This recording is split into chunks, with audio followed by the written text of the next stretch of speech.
Hey there, welcome back to the channel. In this video, I've put together a new collection of interesting stories, so whether you're here to relax, fall asleep, or just listen in the background, this should be a good one. Feel free to let me know where you're listening from and what time it is for you. It's always interesting to see where everyone is tuning in from.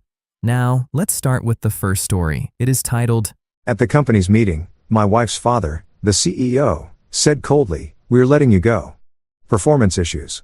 When I got home, my wife handed me a list of homeless shelter and said, "Now that you're jobless, I don't need you anymore." I left silently. Few days later, she and her father called me 164 times. After realizing who I really was, there's a certain kind of silence in corporate boardrooms that feels like a funeral for your paycheck. That's the sound I walked into that morning, 15 minutes early, because being punctual is apparently the last shred of professionalism I have left. The place looked like it was designed by someone who thought emotionally cold was a color palette. Mahogany table so polished you could perform surgery on it. Chrome chairs that squeak just enough to remind you you're replaceable. An air conditioning set to polar betrayal. I took my usual seat near the middle because I'm a humble man.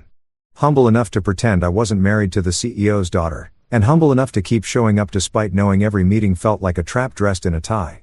At the head of the table sat Gregory Whitmore, founder, CEO, and self-appointed god of Whitmore Systems. He was the kind of man who made motivational posters obsolete because he sucked the motivation out of everyone in a 10-foot radius. Next to him sat Tracy from HR, whose personality was somewhere between a beige wall and a dial-up tone, and two board members who looked like they'd rather fake their own deaths than attend another one of these. I sat down, nodded politely, and waited for the inevitable.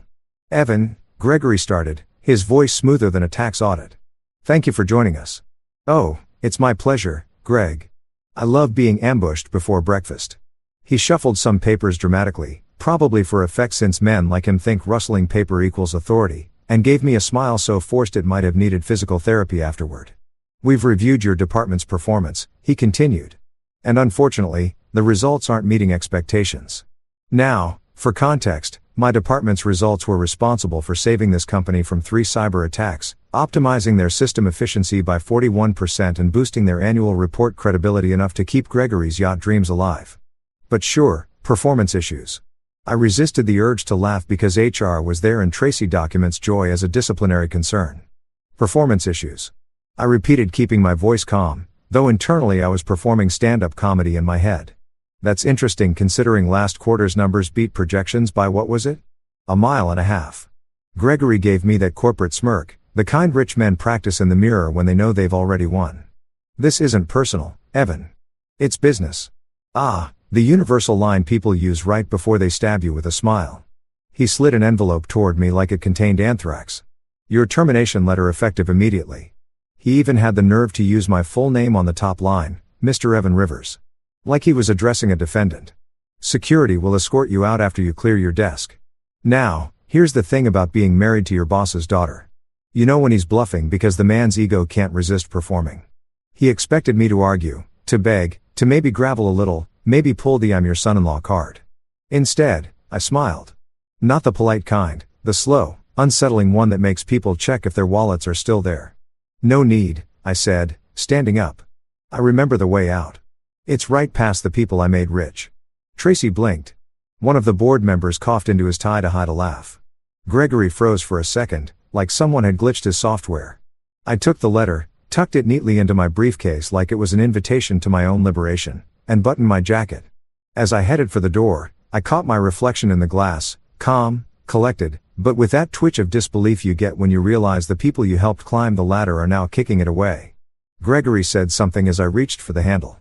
Something like, "You'll regret this." But it came out muffled, drowned under the weight of his own arrogance.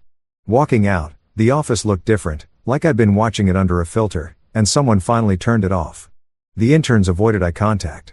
The receptionist gave me that, "I wish I could hug you, but HR has cameras." Look, my ID badge felt heavier than usual. Symbolic maybe, or just irony's way of saying hello. I dropped the badge into the security tray and walked through the revolving door like a man exiting a cult. The cold air hit me like freedom wearing cologne. I half expected someone to run after me, shouting, "Just kidding." But no, silence. Pure uncut silence. The kind that says, "You're finally out, man." On the way to the parking lot, I thought about how surreal it all felt. Fired by my father-in-law for performance issues. This is the same man who once told me I was the future of Whitmore Systems. I guess the future got too smart for comfort. Maybe he thought getting rid of me would tighten his control. News flash, it just loosened my leash. By the time I got into my car, a black 2018 Tesla that Alyssa always said made me look like I was compensating for something. I was oddly calm.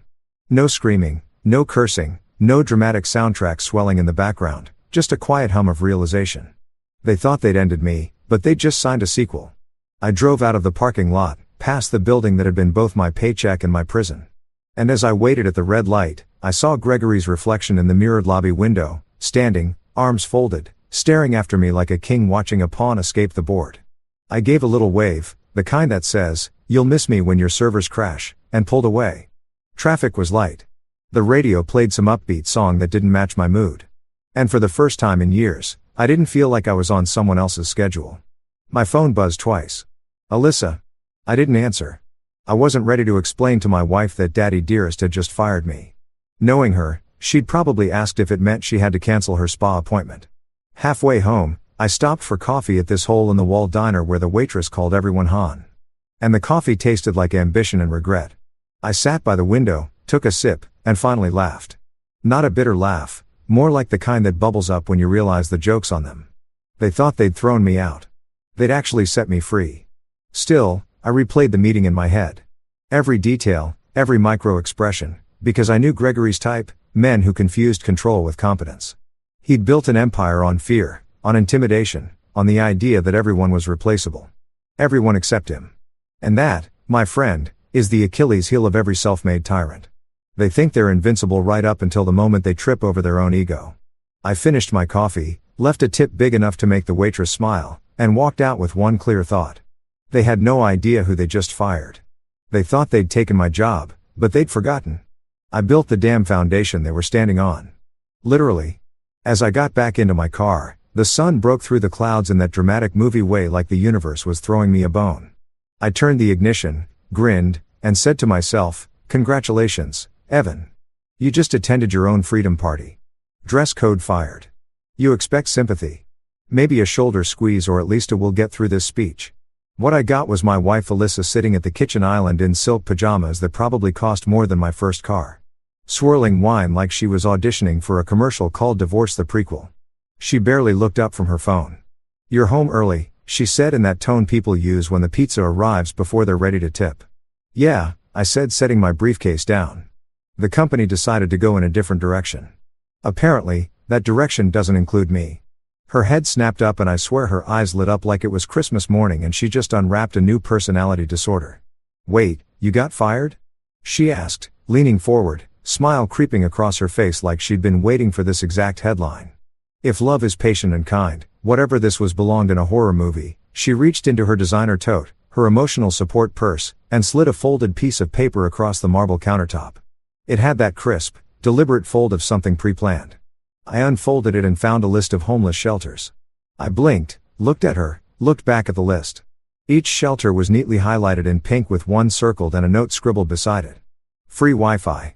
She sipped her wine like a Bond villain. "Now that you're jobless," she said, "I don't need you anymore." There's a moment in every man's life when he realizes he's not part of a marriage. He's part of someone's brand. This was mine. I stared at her, trying to process how a woman who once cried because I forgot to buy oat milk now looked like she was about to write an eviction notice on my forehead. "You had this ready?" I said, not really asking. She shrugged. "Greg told me last week that things weren't going well at work. I figured this was coming." Yes, Greg, father of the year, destroyer of careers, and apparently the family grapevine. "So," I said, trying not to laugh. "You had time to make a list. That's considerate. You even picked one with free Wi-Fi. Thoughtful." She didn't even blink. "You're not funny, Evan. You've been dragging me down for years. My friends are moving forward in life, getting sponsorships, launching brands, marrying up, and here you are still playing tech boy." I almost wanted to applaud. The audacity was Olympic level. "Tech boy? You mean the guy who's been paying for your yoga retreats, your car, and the half of this house your brand deals haven't touched?" "Details," she said with a smirk, pouring herself another glass of wine. "You should have aimed higher." I leaned against the counter, crossing my arms. "Funny thing, Alyssa, You said the same thing on our wedding night. That got a glare sharp enough to slice marble. She stood, the robe falling slightly off her shoulder like she practiced dramatic exits for sport. You're not going to beg? She asked, almost disappointed. No, I said. I don't do sequels. I grabbed my bag, just a duffel with some essentials, and started walking toward the door. She followed, laughing. Where are you even going? You don't have a job. You don't have a place. What? You think you're just going to wander off into the sunset like some movie hero? I looked back at her, smiling. No, Alyssa. I'm going to go find peace. You should try it sometime. Her face twisted. You'll come crawling back. Probably not. But hey, I said, patting the counter where her wine glass sat. Cheers to wishful thinking. I left before she could reply. The door clicked shut behind me, and I exhaled like I'd been holding my breath for years. The night air hit different, sharp, honest, almost friendly. I tossed my bag in the trunk and sat there for a moment, staring at the steering wheel. My reflection in the rear-view mirror looked like someone halfway between heartbroken and free. Maybe both. I laughed quietly to myself, fired by my father-in-law, dumped by my wife, and gifted a list of homeless shelters. You couldn't script irony better if you tried. I started the car and drove aimlessly for a while, the radio humming low. My phone buzzed with notifications, emails from Whitmore Systems HR.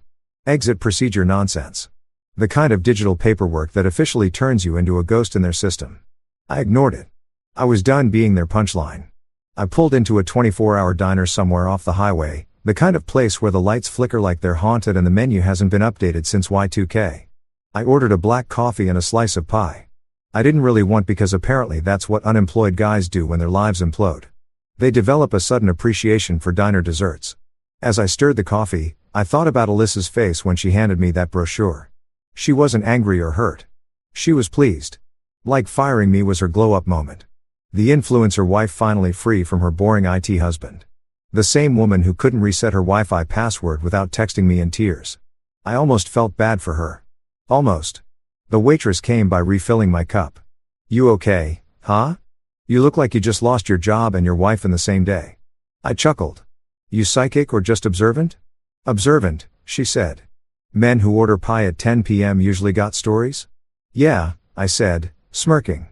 Mine's called I Married My Boss's Daughter. Spoiler alert, it ends badly, she laughed, shaking her head. Well, at least you're laughing. That's something. It was because under the chaos, under the sting, there was something else simmering. Relief. A strange liberating kind of peace that comes when you realize the worst has already happened and you're still breathing. I finished the pie, paid, and headed back to my car. The dashboard clock read 11:32 p.m. I sat there for a second, staring at my phone. One missed call from Alyssa, probably wondering if I'd checked into Hope Shelter with Wi-Fi yet. I ignored it. Then another came in from an unknown number.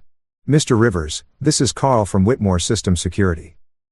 Sir, we didn't realize you still had access to the system servers. Could you, please confirm? I hung up before he finished. Oh, I still had access. All right. And unlike Greg, I knew exactly how much that access was worth. As I leaned back in my seat, the first real smile of the night spread across my face. They thought they'd buried me. They just handed me a shovel, and I was about to start digging in the other direction. I started the car again, this time with purpose. The road ahead looked open, dark, full of possibilities and revenge. Maybe sweet, calculated revenge. The kind that doesn't need shouting, just strategy. And as I pulled away from the diner, Alyssa's list of shelters sat folded on the passenger seat. I picked it up, glanced at it, and laughed out loud. Then I rolled down the window, and let it fly into the night air. Because if she thought I was homeless, she clearly forgot who built the house in the first place. Leaving without a fight sounds noble until you're packing a duffel bag with the same calm energy of someone deleting their entire Spotify playlist after a breakup. I didn't throw a tantrum, didn't smash a single wine glass, mainly because all the expensive ones were technically hers. I just left silent, composed, and inconveniently dignified. But inside, my brain was hosting a full-blown fireworks show of rage and relief. When I closed the door behind me, I felt the kind of quiet that usually follows an explosion. I checked into a small apartment across town, the kind of place where the walls had seen things and didn't judge you for yours. It wasn't luxury, no marble countertops or scent diffusers shaped like swans, but it was mine. I paid 6 months up front in cash because contrary to popular belief and my wife's assumptions, I wasn't broke. Not even close. Alyssa thought I was out there looking for a shelter with free Wi-Fi. Bless her clueless little heart. My father-in-law thought I'd be graveling for mercy within the week. Cute. What neither of them knew was that my bank accounts had layers like onions, or better yet offshore onions. Cayman onions. See, years ago, I learned that marrying into power means learning to play the long game. While Gregory Whitmore was busy building his empire of overpriced mediocrity, I was quietly building something smarter. My secret project, NexAware Technologies, started as a hobby, something I worked on during those useless IT support shifts Greg forced on me. I remember him saying once, "Son, some people are visionaries and some just fix the Wi-Fi." I smiled that day because I already knew which one I was. NexAware was a cybersecurity platform so advanced even Whitmore Systems couldn't crack it, and they tried. 3 years ago when they acquired it, Greg strutted around like he'd made the deal of the century.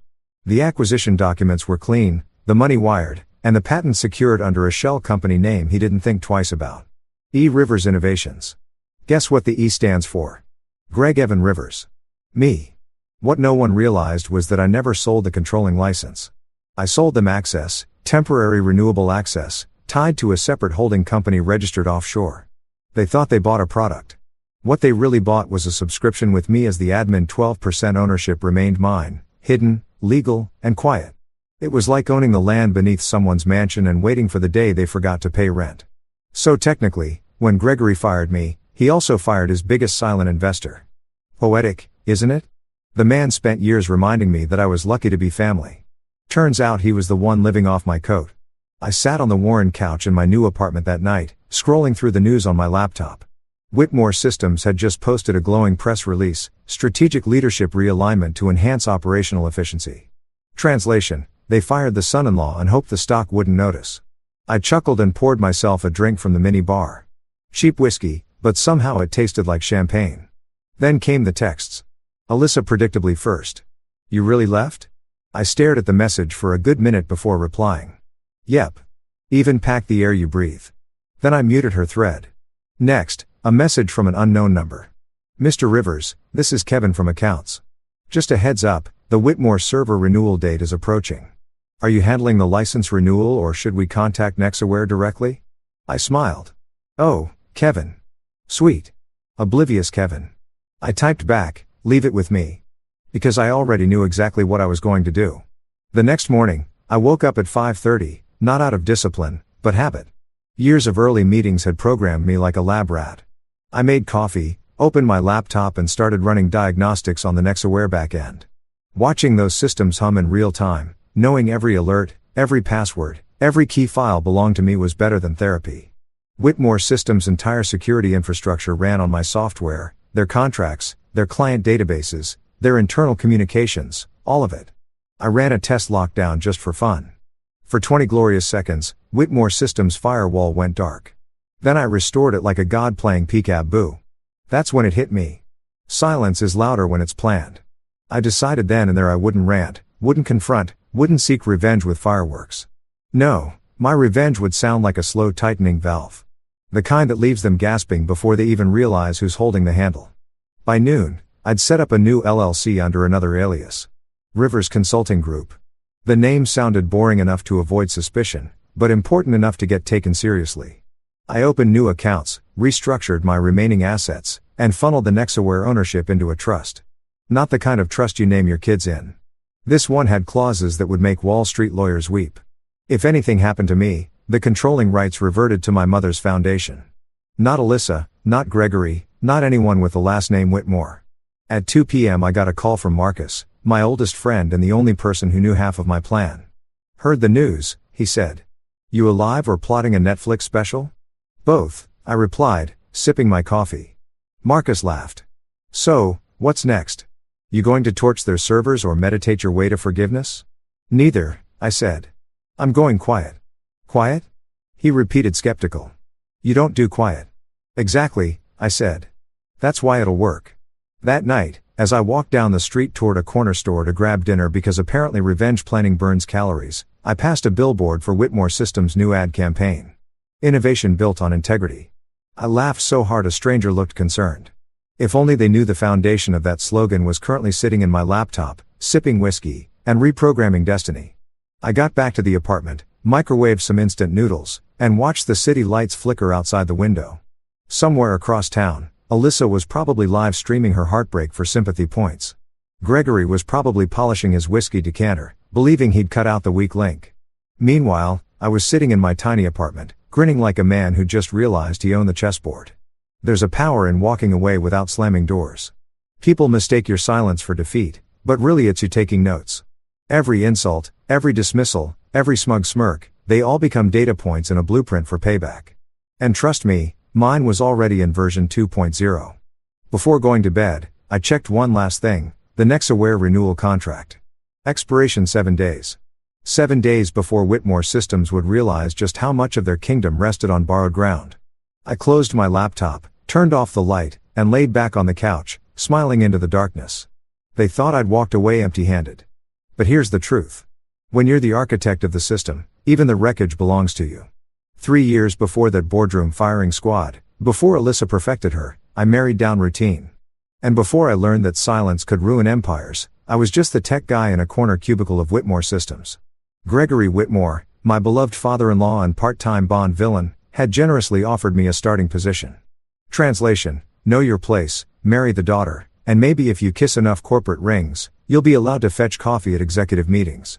I still remember the first day. He walked me around the office like I was a rescued stray dog. He was proud to domesticate. "Everyone, this is Evan," he said, clapping my back with the kind of enthusiasm that hurts your kidneys. "He's Alyssa's husband and our new IT support specialist." The crowd gave polite smiles, the kind people say for toddlers, showing off finger paintings. "Work your way up. Earn your stripes," Gregory said, handing me a laptop that looked like it survived the Cold War. That was his mantra. What he meant was, "I own you now, son." But here's the thing. When someone treats me like I'm beneath them, my brain goes into what I call hidden genius mode. It's that mental gear where you pretend to follow orders while secretly rewriting the universe behind their back. So, while Greg thought he had me buried in help desk tickets, resetting passwords, removing viruses caused by interns watching sketchy anime, I was quietly building the skeleton of something that would one day make him sweat through his imported suits. Let's talk about those passwords for a second. The CEO of a multi-million-dollar tech company used Gregory 123. No, I'm not kidding. When the man who lectures others about cybersecurity protects his empire with the enthusiasm of a MySpace user, you know you're in for a ride. Every time he forgot his password, he'd summon me to his office like a tech priest. I'd stand there watching him type the same wrong thing over and over while muttering, "I don't know what's wrong. It worked yesterday." "Yeah, Greg. And so did your metabolism." Anyway, during one of those emergency IT sessions, I realized how much access I actually had. The man gave me full admin privileges across half the company's systems, thinking I'd only use them to fix printers. Bless his arrogance. I started using my downtime to write lines of code, snippets, algorithms, entire frameworks that would one day become NextAware's foundation. I'd run simulations after hours, encrypt everything under my alias E-Rivers, and store the data in a cloud server he didn't even know existed. Meanwhile, Alyssa was too busy curating her online life to notice. Every night, she'd sit on the couch with her laptop, rehearsing her influencer voice. "Hey guys, it's Alyssa here. Remember to subscribe for my self-care secrets." Meanwhile, I was in the home office writing security architecture that would make the NSA blush. Our marriage was basically two people living in parallel universes. Hers made of filters and hashtags. Mine made of firewalls and revenge potential. At board dinners, Greg loved mocking me in front of everyone. He'd say things like, "You know, Evan here is great with computers. He's basically my in-house tech support." Everyone laughed, including Alyssa, who once added, "Yeah, he even fixes my phone when I drop it in my mimosa." Ha ha, hilarious. I smiled, nodded, and mentally filed away each humiliation under future payback material because that's how hidden genius mode works. You collect insults like receipts. What Greg didn't know was that every time he bragged about his company's next security line, he was really talking about my code. I was the one writing the algorithm that detected intrusion patterns and automated risk isolation. The company thought they were testing a prototype designed by their R&D team. Nope, that was me. E-Rivers Innovations, quietly patenting every single improvement under my mother's maiden name. By the time the patents were approved, I legally owned the digital backbone of their system. I even got a congratulatory email from the US Patent Office while I was unclogging Tracy from HR's printer jam. Talk about poetic balance. Now, don't get me wrong, I wasn't out to destroy Greg. Not at first. I just wanted to build something of my own, something that wasn't constantly under his thumb. But every smug smirk, every dismissive, maybe next time, Evan, every time he corrected me in meetings just to hear himself sound smarter, it all added up. By the end of my second year, I realized I didn't just want independence. I wanted leverage. And leverage, my friend, is an art form. It's not loud. It's not dramatic. It's hidden in contracts, in code, in fine print. So, while Greg believed he was investing in a tech acquisition to boost his market share, I was quietly positioning myself as the invisible landlord of his empire. The Nexaware deal came up in a board meeting one summer afternoon. Greg strutted into my cubicle later and said, "We just acquired a small cybersecurity firm for peanuts. Should make us bulletproof." I nodded, pretending to be impressed. "Wow, great move, sir," he laughed. "Yeah, they're founders anonymous. Some genius who doesn't understand valuation. Idiot probably sold us a gold mine for scrap metal." Oh, Greg, if I'd had popcorn, that moment would have been cinematic. By year 3, I had everything set. The code was fully integrated, the licenses automated to expire on a schedule only I could renew, and the patents watertight.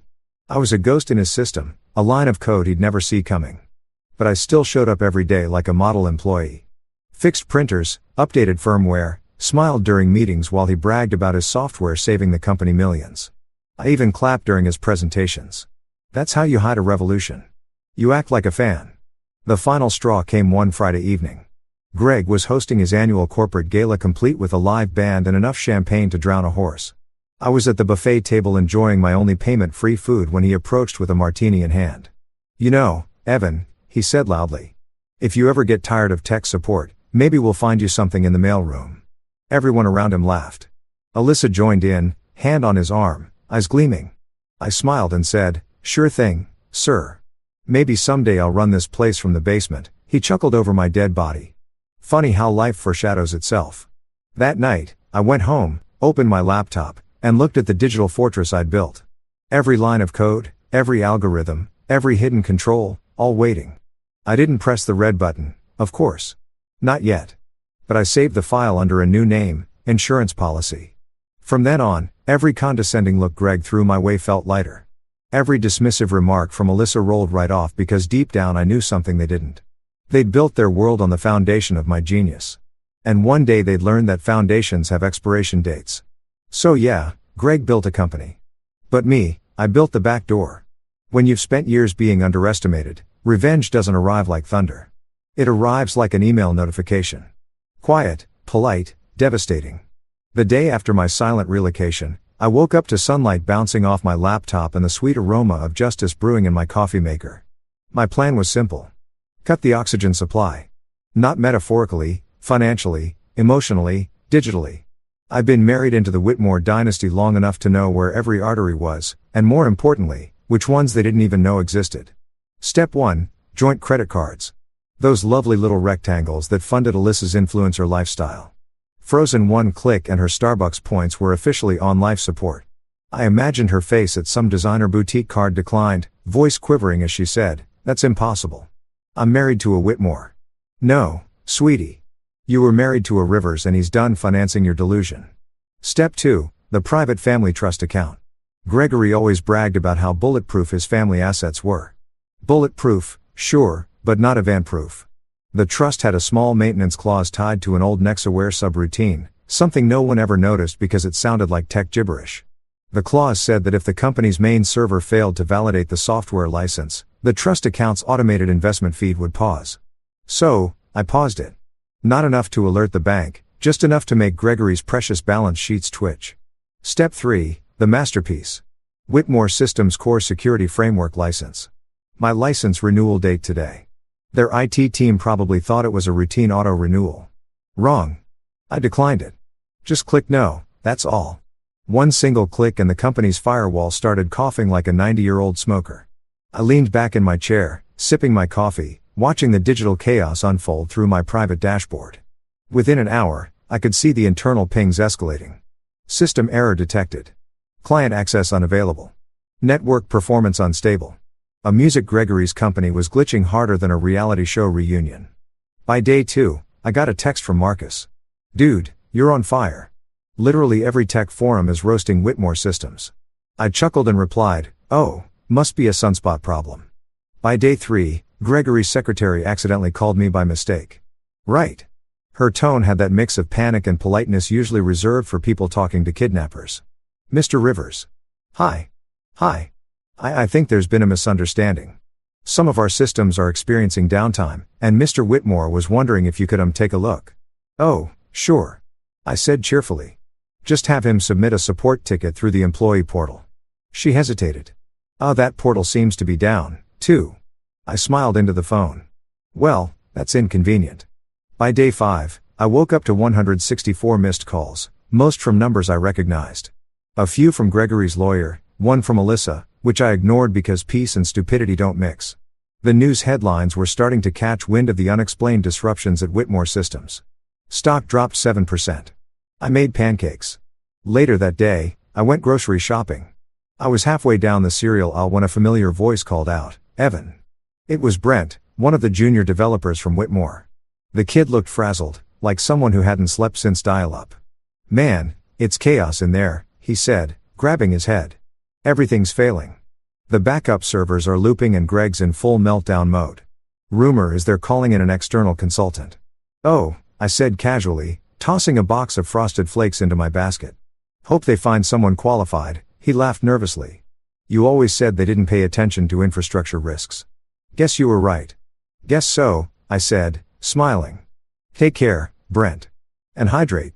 When I got home, I checked my phone again. Another message from Alyssa. "Dad wants to talk. Just pick up already, please." I didn't reply. Instead, I sent a polite email to Gregory's assistant. "Dear Miss Sanders, I appreciate your outreach regarding the recent system instability. Unfortunately, I'm unavailable for consulting at this time. However, I can refer you to a capable IT firm once I finish my pancake." Then, I signed it with warm regards, Evan Rivers, founder, Nexaware Technologies. By day 7, the full meltdown hit. Gregory himself called me.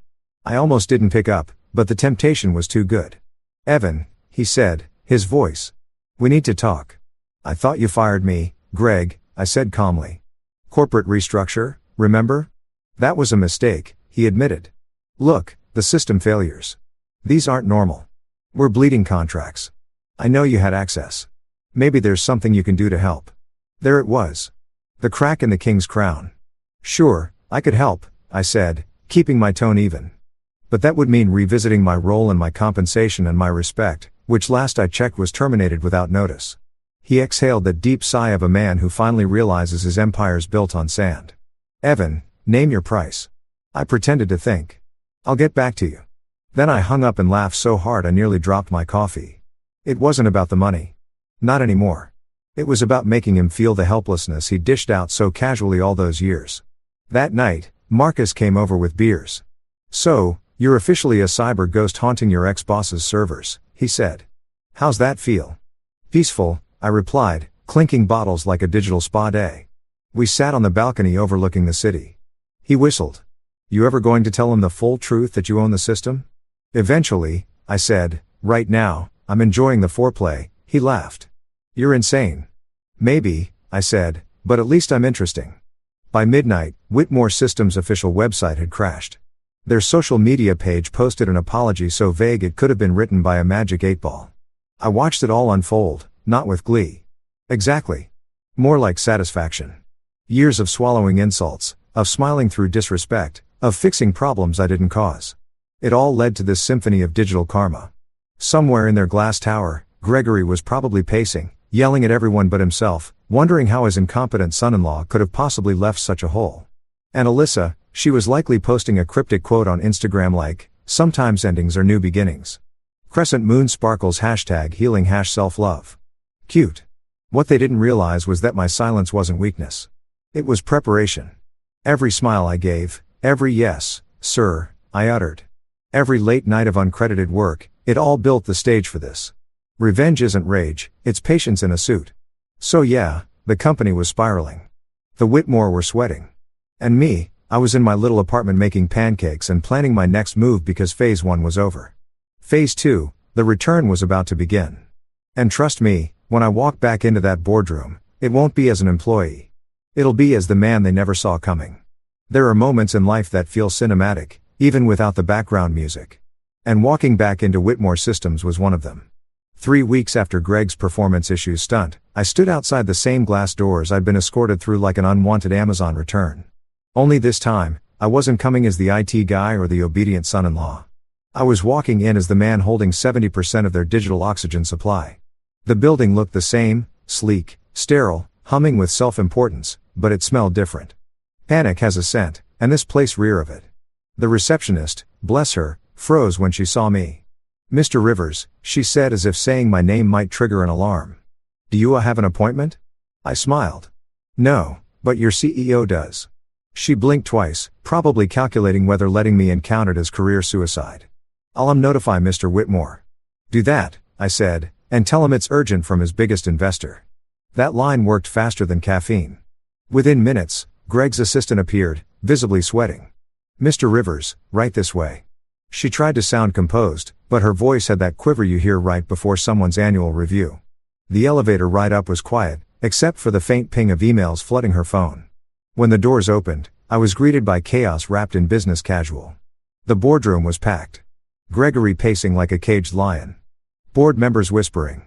HR pretending to take notes like anyone cared. Tracy from HR shot me a look that said, "Oh God, he's back." Which only made me smile wider. Gregory turned when he heard the door close. His face went pale, the kind of pale reserved for ghosts and freshly fired CEOs. "Evan," he said, voice tight. "You came?" "I was invited," I said, dropping my briefcase onto the table with a satisfying thud. And honestly, Greg, I missed the ambience. Nothing like corporate despair in the morning. The room went silent except for the air conditioner trying its best to cool the tension. I took the seat at the end of the table, the seat Gregory had always occupied. He frowned. "That's my seat."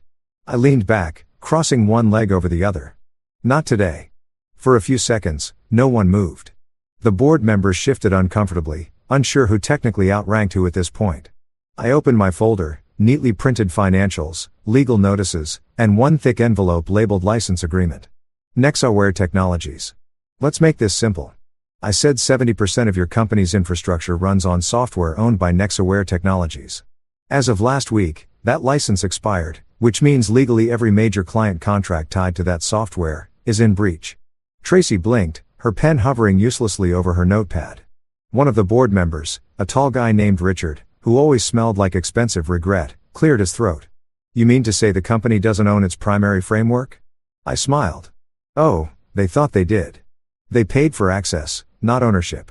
There's a difference. You'd be amazed how many executives don't read the fine print." Greg's jaw tightened.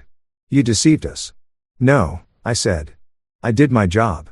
You just assumed that meant you owe me too." He slammed a hand on the table, his voice rising. "You sabotaged my company." "Correction," I said calmly. "Our company? You just didn't realize I was on the ownership side." The room murmured. Someone whispered, "Is this legal?" Another replied, "It's brilliant." I continued, sliding a few printed pages across the table. "Here's the fun part. While your team's been trying to fix your technical issues, I've been running an audit. Turns out your daughter's little consulting firm has been receiving quarterly transfers from Whitmore Systems, amounting to roughly $1.2 million. No invoices, no contracts, no deliverables." Greg blinked. "That's impossible." "Oh, I agree," I said. "That's why I printed the receipts." Literally, I flipped open a binder and turned it toward him. Neat columns of wire transfers, all linked to Alyssa's company. A Whitmore Creative Partnerships LLC. Tracy's jaw dropped. "That violates corporate ethics policy section." "Save it, Tracy." I interrupted. "We all know HR's ethics policy is mostly for decoration." Greg looked like someone had unplugged him. "You had access to all this." "Greg, I build all this. You gave me full back-end admin access when you made me your IT guy, remember? Said you trusted family. That was your first mistake." A long silence followed. You could hear the fluorescent lights buzzing. One board member finally spoke. "So, what do you want, Mr. Rivers?" I looked around the room, taking my time, letting them stew in the discomfort. "I want this company to run honestly, which as of now means Gregory Whitmore is suspended pending investigation into financial misconduct." Effective immediately, the board exchanged nervous glances. Richard cleared his throat again. "You can't just I can," I said, pulling out another document. For the bylaws of Whitmore Systems, any shareholder holding more than 10% of the company's intellectual property rights can call for an emergency board vote in the event of compromised leadership. Richard looked at the document, then at Greg, then at me. He's right, Greg's face turned crimson. You can't be serious. You're taking the word of him. Yes, Richard said, because he's the only one keeping us from bankruptcy right now. Gregory's lips parted like he wanted to argue, but all that came out was a choked laugh. You planned this? Of course I did, I said, closing the folder. You raised me in this shark tank and forgot I had teeth, too. Tracy, bless her nervous little heart, tried to regain order. Well, let's proceed with the formal vote. The vote took all of 10 minutes. 5 in favor of suspension, 1 abstaining, and Greg voting against himself. That part was awkward, but deeply satisfying. When it was done, Greg slumped back in his chair, staring at the table like it had personally betrayed him. You think you've won, Evan? He said quietly. You think this makes you powerful? I stood, gathering my documents. No, Greg. It makes me free. As I reached the door, he called after me. If you walk out that door, you'll regret it. I turned, met his glare, and smiled. I already did. That's why I'm not staying. I pushed open the boardroom door, and for a split second, I swear the universe slowed down just to let the poetic weight of it sink in. I'd entered that room years ago as the son-in-law, the lucky hire, the background tech guy. I was leaving as the man who'd quietly outplayed an entire corporation using nothing but patience and code. But before I could leave entirely, Alyssa appeared in the hallway. Of course, she did because irony loves timing. She looked perfect as usual. Hairstyled, phone in hand. The face of someone who just lost the Wi-Fi password to her own life. What did you do? She demanded. Fixed a bug, I said simply. Her eyes narrowed. You ruined my father. I tilted my head. No, Alyssa. Your father ruined himself. I just turned on the lights so everyone could see it. She stepped closer, eyes gleaming with that mix of rage and entitlement I'd once mistaken for passion. You're not getting away with this. I leaned in slightly, lowering my voice. Funny thing, you said the same thing on our wedding day. She flinched just barely. You're a monster. No, I said, adjusting my jacket. I'm efficient. Then I walked away down the hallway, past the framed photos of Whitmore excellence. Past the trembling interns, past every reminder of the empire that once looked untouchable. I took the elevator alone, watching my reflection in the mirrored walls. Calm, composed, slightly smug. By the time I reached the lobby, word had spread. The staff's whispers followed me like a ripple. He took down Greg, the son-in-law. Did you hear? He owns the software. I didn't look back. I didn't need to. Outside, the air was warm and alive. My phone buzzed. An email notification from the board. Offer of CEO position Whitmore Systems. I stared at it for a second, then laughed. The kind of deep honest laugh that comes from somewhere below the ribs. I typed my reply right there on the sidewalk. Appreciate the offer, but I'm allergic to hypocrisy. Try Ben from accounting. He's had management envy since 2019. Send. I slipped my phone into my pocket, loosened my tie, and kept walking. The city hummed around me, the sun breaking through clouds like some cosmic spotlight, saying, well done, kid. Revenge, I realized, doesn't need applause. It doesn't need fire or screaming. Sometimes it's just a quiet walk out of a building you once called hell. With your dignity intact, your enemies exposed, and the satisfaction of knowing you didn't just win. You rewrote the whole damn game. News travels fast when rich people fail. It's like oxygen for gossip blogs and blood for business news anchors.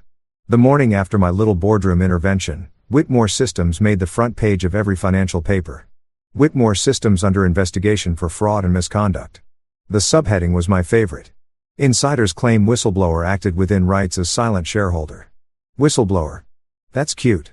They made it sound noble. It wasn't noble. It was personal. I sat in my apartment still in pajama pants watching the chaos unfold on live TV while eating cereal straight from the box. On screen, Gregory was doing that billionaire damage control thing, standing outside his mansion in a tailored suit, pretending to be calm while lawyers hovered like vultures. This is a temporary misunderstanding, he told reporters. The truth will come out. Yeah, Greg, it would. Unfortunately for you, I wrote it. By 10 a.m., Whitmore Systems stock had dropped 12%. By noon, it was trending on X, formerly Twitter, but still the same dumpster fire. The hashtags were merciless. Hashtag Witless Systems #Gregate and my personal favorite hashtag Father and Flaw. Someone even made a meme of Greg's face photoshopped onto the Titanic captioned unsinkable. Huh? I nearly choked on my cereal. Meanwhile, Alyssa's name started popping up, too. Her consulting firm became the internet's new obsession. Screenshots of the financial transfers leaked. Her influencer sponsors quietly pulled their deals. And one brand even posted a statement. We at Radiance Cosmetics do not condone unethical business practices. Translation: we loved you until you became bad PR. Alyssa's followers turned on her with lightning speed. The same people who used to comment Queen Energy nail polish on her posts were now writing, guess karma doesn't come with a filter. She went from posting outfit of the day videos to posting nothing at all. Radio silence, which for her was basically an obituary. By mid-afternoon, I got a call from Marcus. Dude, you seeing this? They're imploding. I turned down the TV volume. I see it. They just announced Greg stepping down temporarily. And bro, Alyssa deleted her Instagram. Now that's serious, I said. The world might actually spin off its axis. He laughed. You're a menace, man. Correction, I said, leaning back on the couch. I'm retired, but retired didn't mean disconnected. I still had access to their internal systems, which I checked out of habit. Their servers were holding for now, but their internal communication threads were pure chaos. Executives panicking. Investors threatening to pull funding. One email even read, does anyone know who owns the Nexaware IP? Spoiler. Nope. The next day, my phone buzzed with a message from an unknown number. Evan, please tell them I didn't know. Alyssa. I stared at it for a good minute, thumb hovering over the reply button. Then I typed, you didn't know much, apparently. And hovered again. My better self deleted it. Silence was heavier. Silence made people feel their mistakes in surround sound. Later that afternoon, I took a walk downtown. It was funny how the world kept moving while someone else's empire crumbled.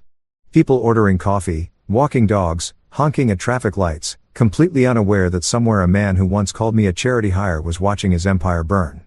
There's poetry in that kind of oblivion. As I passed a newsstand, a headline caught my eye. Tech titan son-in-law exposes corruption inside the Whitmore scandal. There was a blurry photo of me leaving the boardroom, mid-smirk. I laughed. Great, I muttered. Now I'm the hero no one asked for that night. I poured myself a drink, good whiskey this time, not the discount stuff, and toasted the quiet. The kind of peace you earn after walking through fire barefoot and somehow coming out with both shoes. I checked my email one more time before bed and saw something unexpected. A message from Clara Jensen. Clara was an old colleague from my early days at Whitmore.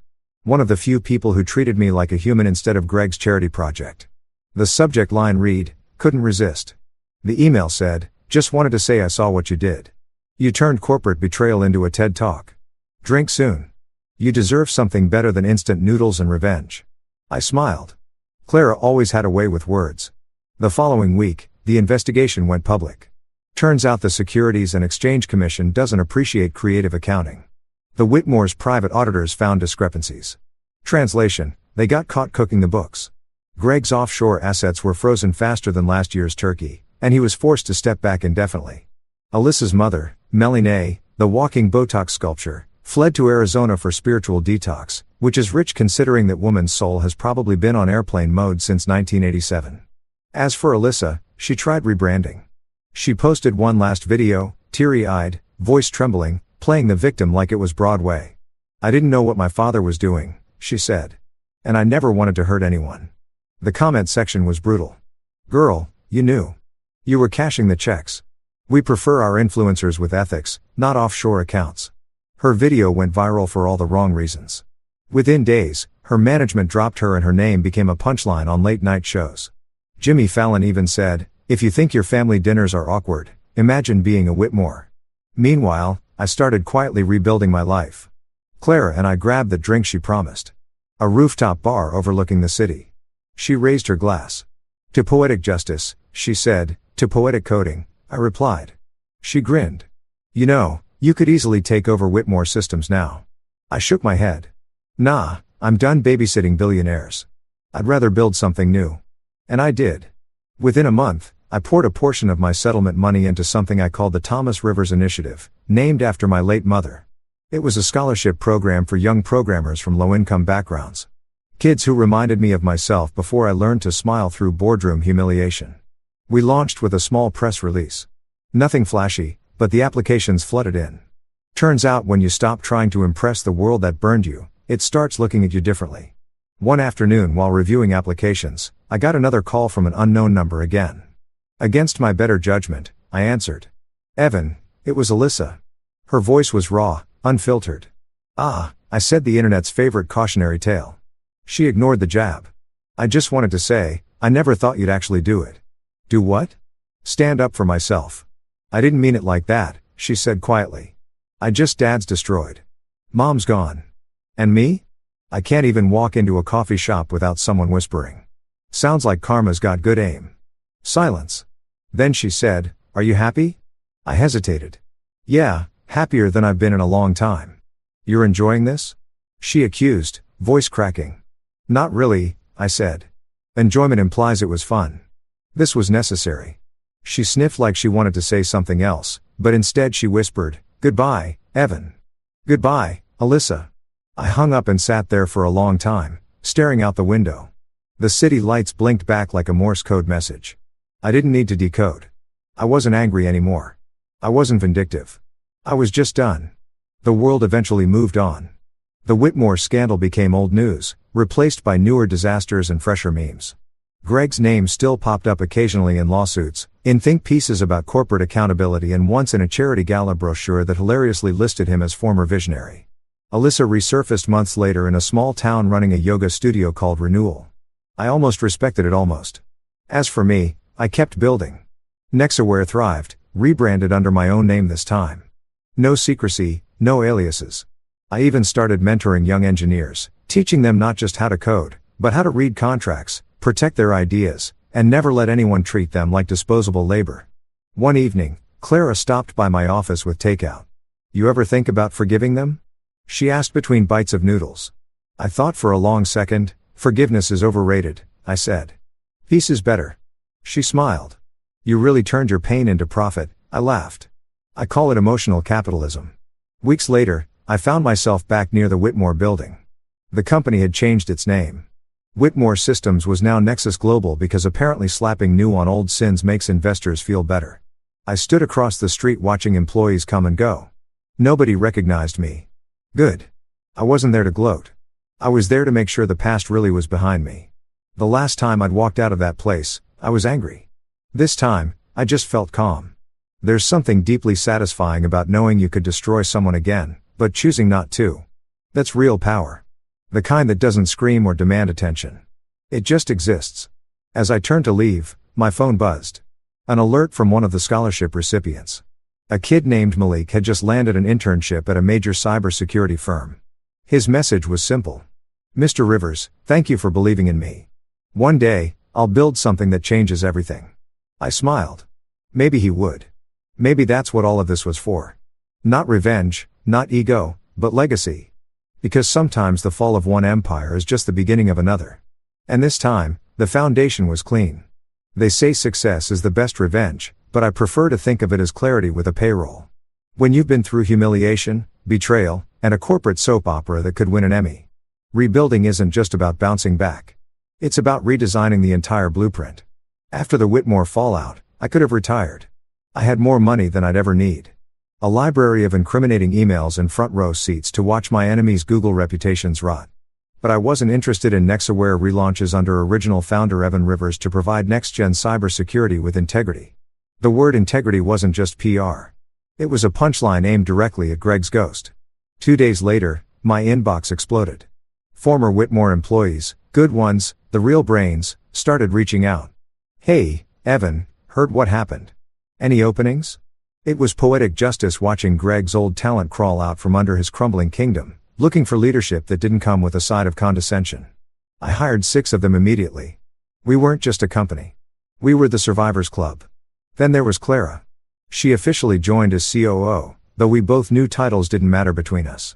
She'd been the one person who saw through my polite "I'm fine" routine during my Whitmore years. You're not fine, she used to say. You're just patient. Now, she'd help me turn patience into profit. Our first week was chaos disguised as progress. Coffee spills, code crashes, and an overenthusiastic intern who mistook my vintage keyboard for that old thing taking up space. But it felt alive, real, messy, human. Every ping of a new client inquiry felt like proof the universe wasn't punishing me. It was redirecting me. One morning, Clara walked into my office holding 2 coffees, and that mischievous grin she always wore when she had news. "Guess who just called?" she said. "Please tell me it's not Greg," I replied. "I'm out of popcorn," she laughed. "Nope. Better. A Fortune 500 company wants to pilot our new security software. Said they saw your interview on CNBC. I blinked. "Interview?" She pulled up her phone. There I was on screen sitting in some studio looking calmer than a monk on sedatives. The segment was titled "The Man Who Outsmarted His Father-in-Law." I hadn't realized my quiet revenge had turned into a redemption arc. The anchor asked me what motivated my success, and my recorded self said underestimation. It's the most renewable energy source on the planet. I almost spit my coffee. Did I really say that? Clara smirked. You did, and it trended. The pilot deal went through. Suddenly, Nexaware wasn't just back. It was booming. We became the cybersecurity firm that companies actually trusted. Ironically, the Whitmore name still popped up, mostly in sentences like, "Please make sure we don't end up like them." That alone was worth another toast. Meanwhile, Gregory's life was unraveling faster than a cheap necktie. The federal audit had unearthed everything from shady vendor payments to falsified expense reports. Turns out borrowing against future revenue isn't just creative accounting. It's also illegal. His assets were frozen. His board voted him out permanently. And rumor had it he was now living in a smaller residence. Translation: the guest house of his former mansion. Alyssa, on the other hand, had gone quiet. Her yoga studio in Arizona was struggling, and every now and then she'd post vague motivational quotes like, "Growth hurts, but so does staying the same seedling." Duh. I scrolled past every time. Growth might hurt, but humility must have gone extinct in her zip code. Then came something unexpected, an invitation, not from Alyssa, thank God, but from the Chamber of Commerce. They wanted me to speak at a tech conference about ethical innovation. I nearly laughed out loud. A year ago, I was the guy fixing Wi-Fi for people who called me buddy. Now, I was a keynote speaker. Life really is a stand-up comedian. The conference was held in a swanky downtown hotel with chandeliers so bright they could cook breakfast. I walked onto that stage to polite applause, wearing the same calm smile that once unnerved Greg. My speech wasn't scripted. I just spoke from memory about the quiet power of being underestimated, about ethics not being a liability, and about how failure is just character development for the sequel. When it was over, I got a standing ovation. Some guy from a major tech magazine came up afterward and said, "That was brilliant. You're like the anti-Whitmore systems." I grinned. Best compliment I've had all week. That night, I got back to the office to find Clara waiting. She was sitting at my desk, feet propped up, reading an email on my screen. "You got another offer," she said. "Government contract, cyber defense initiative, big money." "Let me guess," I said, walking over. "They want us to fix something that shouldn't have been broken." She nodded. "Pretty much." I looked out the window, the city lights winking like they knew something I didn't. "You think we're ready for that kind of responsibility?" She smiled. "You were born ready. You just had to get rid of your in-laws first." We both laughed. It felt good, light, easy, not the forced laughter of company dinners or the brittle laughter I used to fake in front of Alyssa's friends. This was the sound of real beginnings. Months passed and Nexaware became more than a company. It became a culture. No politics, no nepotism, no hidden traps and contracts. I made sure of that. Every Friday, we held open forums where anyone could pitch ideas, even interns. And we had a rule: no one eats alone. Because I'd spent too many lunches alone in the Whitmore cafeteria listening to people whisper. Our success drew attention. Investors called, journalists emailed, and LinkedIn recruiters suddenly remembered I existed. But I wasn't chasing hype anymore. I'd learned that empires don't fall because of failure, they fall because of arrogance. And I'd had enough of that for several lifetimes. One evening, as I was locking up, Clara stopped me. "You know, you could have just walked away and lived quietly," she said. "Why build again?" I thought about it. Because rebuilding reminds me I didn't just survive them. I outgrew them. She nodded, then added softly, "I'm proud of you, Evan." And just like that, something shifted. The tension, the unspoken history, the quiet connection between us. It was all there humming in the air. I didn't say anything. Neither did she. Some things don't need words. Weeks later, Nexaware hosted its first scholarship dinner for the Thomas Rivers Initiative. Seeing those young programmers, their eyes bright, their dreams unbroken, was like watching a different version of myself. I gave a short speech, mostly improvised. When I started in tech, I thought power meant being in control. Now I know it means giving it away. The room went silent, then erupted into applause. Afterward, one student approached me, a shy kid named Malik. "Mr. Rivers," he said, "I read about what you did with Whitmore Systems. It's inspiring." I chuckled. "Kid, that's just a fancy way of saying I refuse to stay quiet." He smiled. "Well, I'm glad you didn't." Driving home that night, I realized something. Revenge might have started this story, but redemption was writing the ending. The anger was gone, replaced with a strange, calm gratitude. Every insult, every humiliation, every betrayal, it all led me here. I pulled into my apartment garage and sat in silence for a moment, listening to the hum of the engine die down. My phone buzzed, a notification from an unknown number. Against my better judgment, I checked it. You were right. Silence does hurt more. No name, but I didn't need one. I stared at the message for a long time, then turned off my phone and smiled because finally I understood. The real rebuild wasn't the company or the money or the reputation. It was me. I wasn't the fired employee, the humiliated husband, or the lucky son-in-law anymore. I was Evan Rivers, founder, builder, survivor, and finally free man. And this time, I wasn't just rebuilding a life. I was designing a legacy. 2 weeks after the scholarship dinner, life had finally settled into something resembling peace. The kind of peace that doesn't need noise to prove it exists. The world had moved on from the Whitmore's implosion. And I had too, mostly. Sure, every now and then a headline would flash across my phone about the disgraced tech patriarch or former influencer Alyssa Whitmore attempting comeback, but I didn't click anymore. That chapter was closed, laminated, and filed under not my problem. Or so I thought, until one Tuesday afternoon, the past decided to call. Literally, I was in my office halfway through a code review and a bad sandwich when my phone buzzed. Unknown number. Normally, I'd ignore it, but something about the timing. 3:14 p.m., the universe's favorite hour for irony, made me swipe.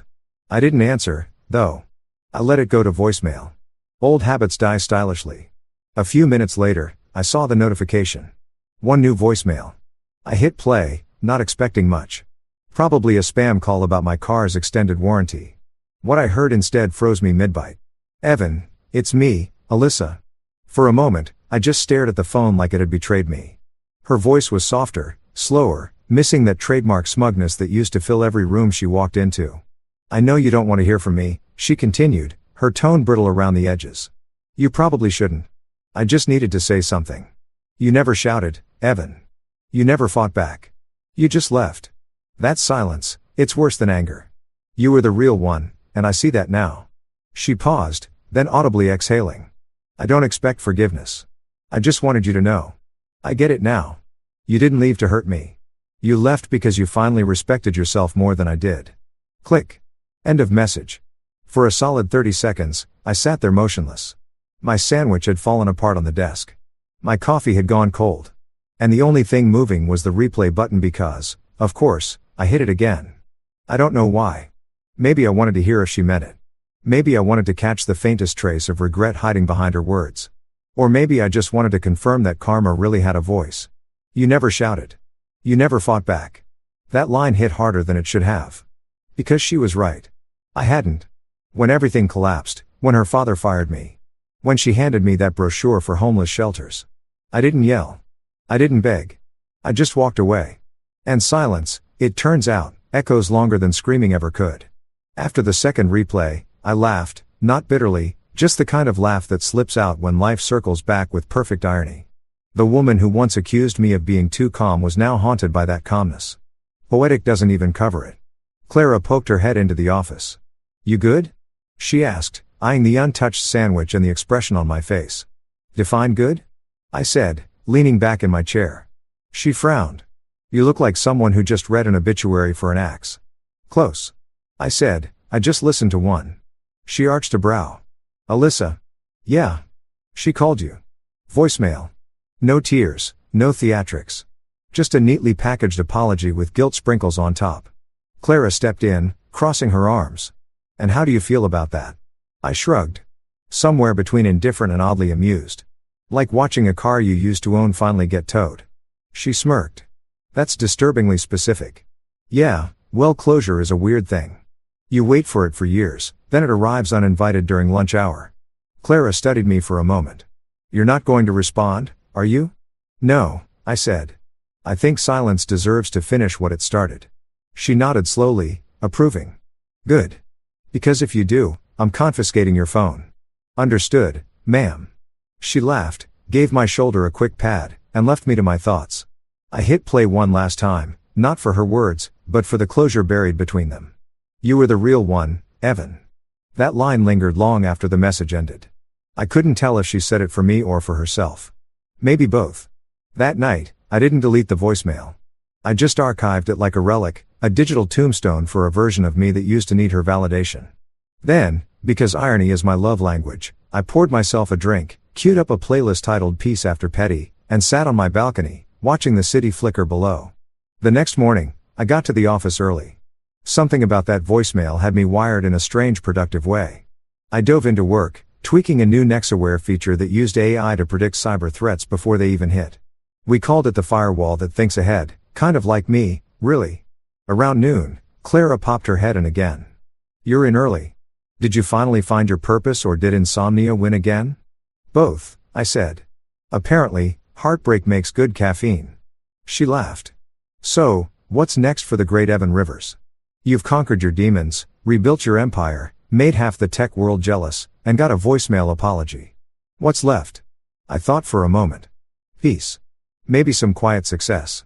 No drama, no revenge arcs, just building something that lasts." "Boring," she teased. "Yeah," I said smiling. "Beautifully boring." That afternoon, a journalist called asking for a follow-up interview. I said no. The last thing I needed was to become a soundbite again.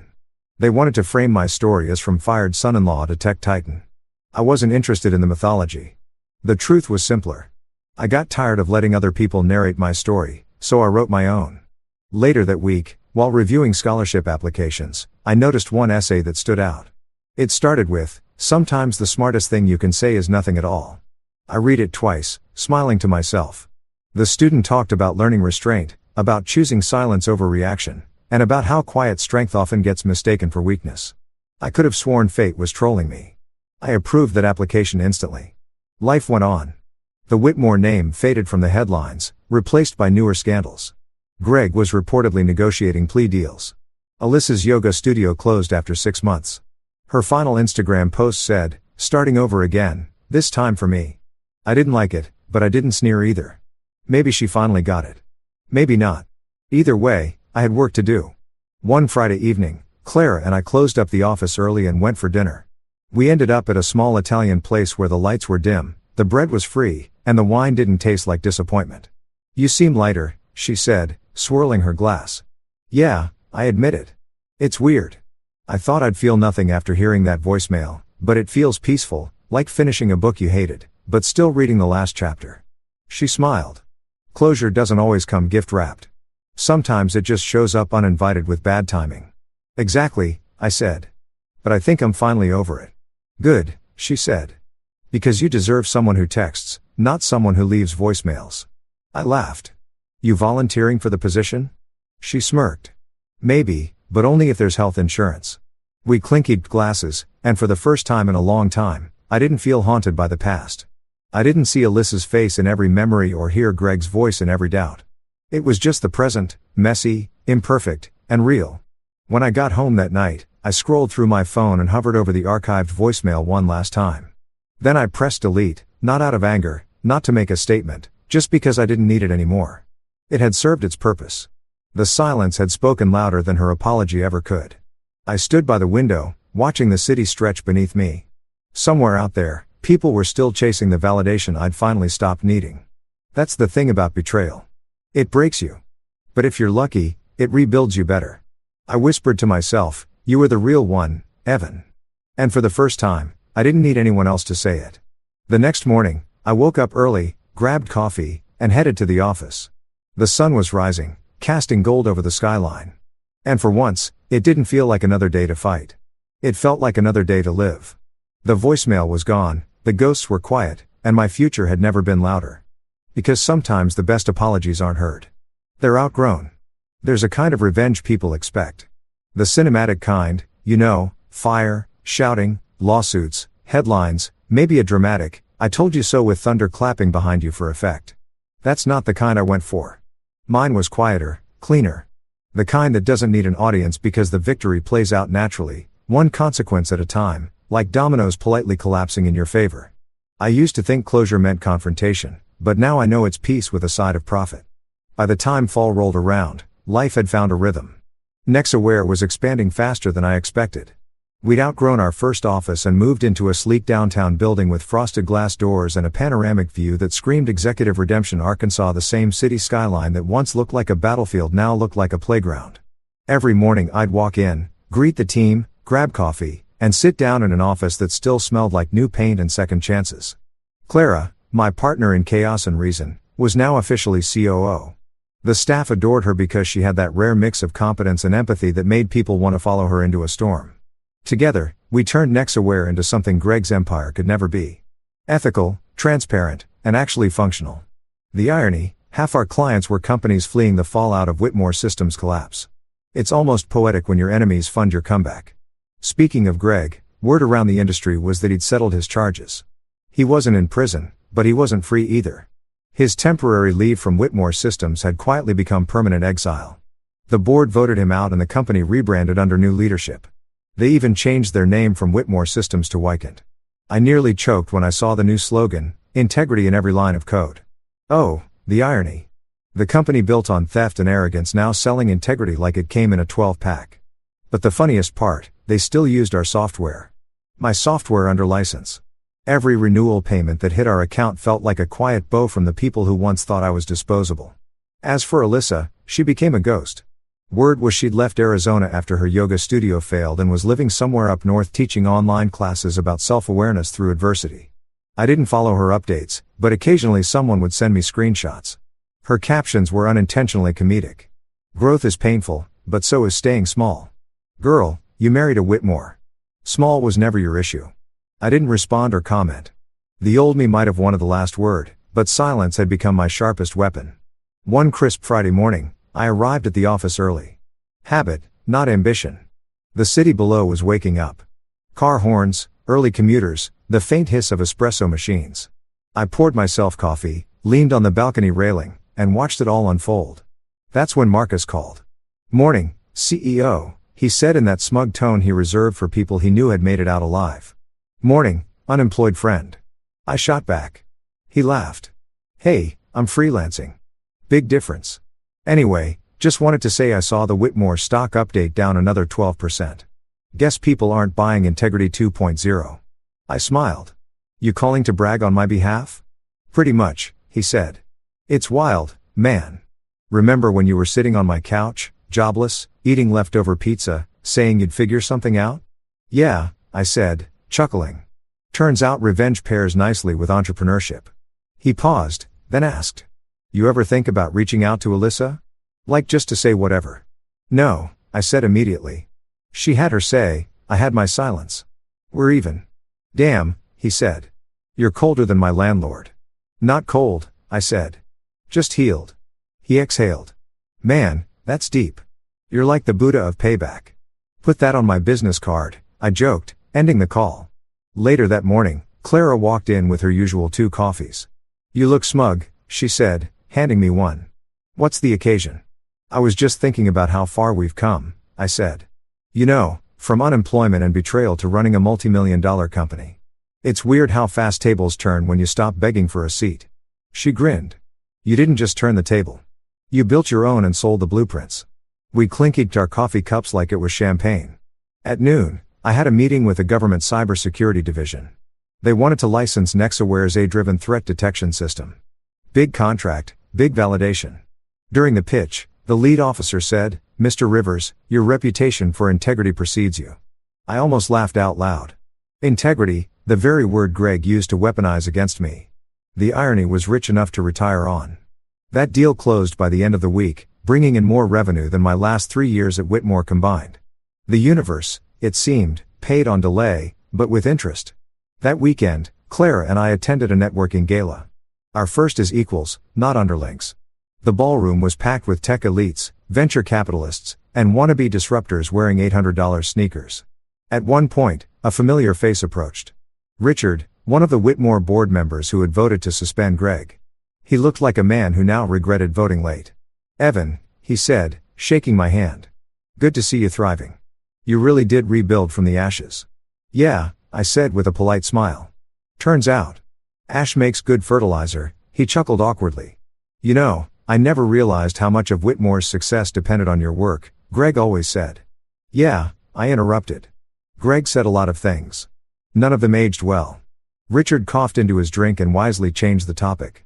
Later that night, as the gala wound down, I stepped outside for air. The city skyline shimmered under the soft glow of street lights.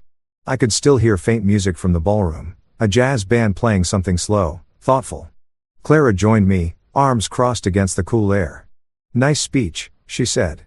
"Thanks," I replied. Though I'm pretty sure half that crowd only applauded because I mentioned AI. She smiled. "Still, you were good. Calm, confident, humble." I raised an eyebrow. "Humble? Let's not stretch it." She laughed, bumping her shoulder against mine. "Fine. Calm, confident, semi-humble." I looked at her, then really looked. For the first time in years, I wasn't pretending to be okay. I was. The pain, the bitterness, even the sarcasm, they'd become fuel, not chains. "You know," I said, "I used to think revenge had to be loud. That the only way to win was to make sure everyone saw it. But this," I gestured to the skyline, "to the life we'd built. This feels better." Clara nodded. "Because this isn't revenge, it's evolution." That line stuck with me long after the night ended. Evolution. Maybe that's what all of this had been.